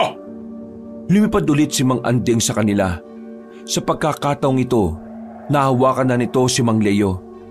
Dinakma nito sa liig si Mang Leo at saka pinagsusuntok sa muka. Nang subukan naman ni Rena na tulungan ng kanyang tiyo, siya naman ang napagbuntungan nito. Kinalmot siya ni Mang Andeng. Naisalag niya ang kanyang braso. Agad namang umagos ang dugo mula roon. Sinipa rin siya ng malakas kaya tumilapon siya. Si Diego naman hindi na rin makagalaw. Lalapitan na sana ito ni Mang Andeng nang biglang dumating si Romina. Hinataw ng itak ng dalaga ang matandang aswang. Pero hinawakan lang ni Mang Andeng ang patalim niya. Galit na galit itong sinampal ng malakas ang dalaga. Tumalsik ito at saka sumadsad pa sa lapag. Hindi pa nakontento si Mang Andeng. Tatapakan na sana nito ang ulo ni Romina. Pero si Diego naman ang umatake. Tinaga niya sa bandang puweta ng aswang. Dahil dito ay nakaramdam ng hapdi si Mang Andeng. Pagharap nito, kinalmot din nito si Diego. Ang binata na mismo ang tumakbo palayo bago pa masundan ng kalmot sa kanya. Ang kapal ng mukhang magtabang-tapangan sa harapan ko! Muling nakabangon si Mang Leo. Kahit na iika-ika ito, pinagpatuloy nito ang pangaasar sa aswang. Anong pakiramdam na ang mga taga Maynila na walang kinalaman sa inyo ang pumatay kay Ruel? Masakit ba? Ha? Wala kang karapatang banggitin ang pangalan niya! Wala! Aatake na sana ito pero nakapalag na si Mang Leo sa pagkakataong ito. Nakipagsabayan na matanda gamit lamang ang itak. Bumangon na rin si Romina para tulungan si Mang Leo. Nang dalawa na silang nakikipagsabayan, nakarecover na rin si Renan. Kumuha ng pagkakataon ng binata. Dinampot nito ang malaking bato sa gilid. Nang makalapit siya kay Mang Andeng, pinalo niya sa ulo nito ang malaking bato. Sa pagkakataong ito, napansin nilang nahilo na ang matandang aswang. Hindi pa nakontento si Renan. Sinundan niya pa ulit ng malakas na pagpalo.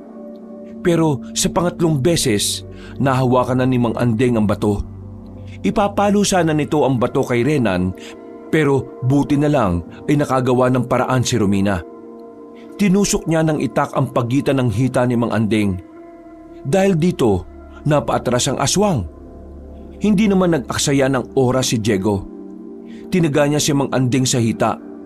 Napaluhod ang isa nitong tuhod. Hindi na nagsayang ng pagkakataon si Mang Leo. Tinaga na niya ang Supremo sa leeg. Dahil dito, napatayo ulit ang aswang at napaatras. Nanlalaki ang mga mata nitong nakatingin sa kanila. Hindi ako makakapayag na ang mga mahihinang nilalang lang ang makakapatay sa akin! Hindi! Tanggapin mo na ang katotohanan na ang mahihina mong tinuturing ang makakapuwing dyan sa malaki mong mata! Magpaalam ka na sa mundong ito. Matanda ka na. Kailangan mo na magpahinga. Buong puwersang tinaga ni Romina ang matandang aswang sa leeg. Napapikit na lamang si Renan nang gumulong ang ulo ni Mang Andeng sa lapag. Hingal na hingal ang babae. Napaupo na lang din ito sa sahig.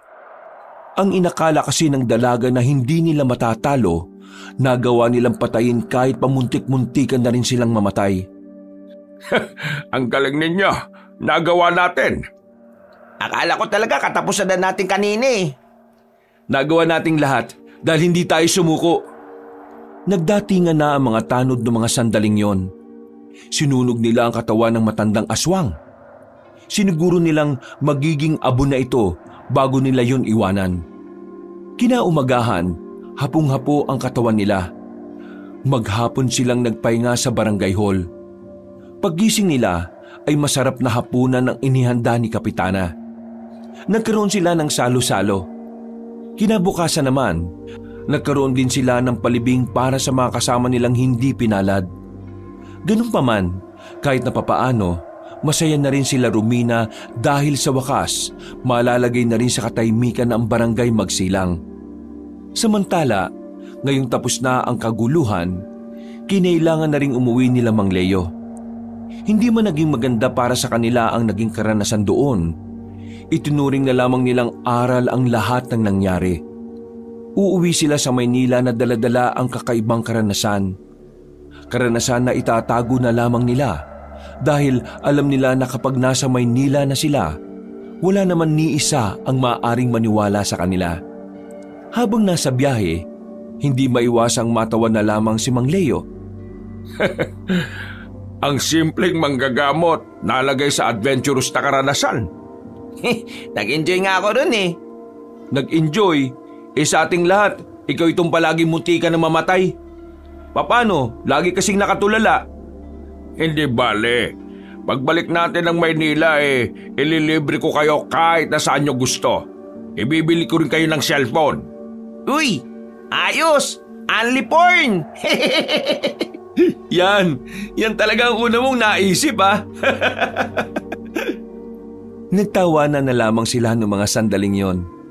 Sa kalagitnaan ng kanilang tawanan, bigla na namang nagparamdam ng sira ang sasakyan.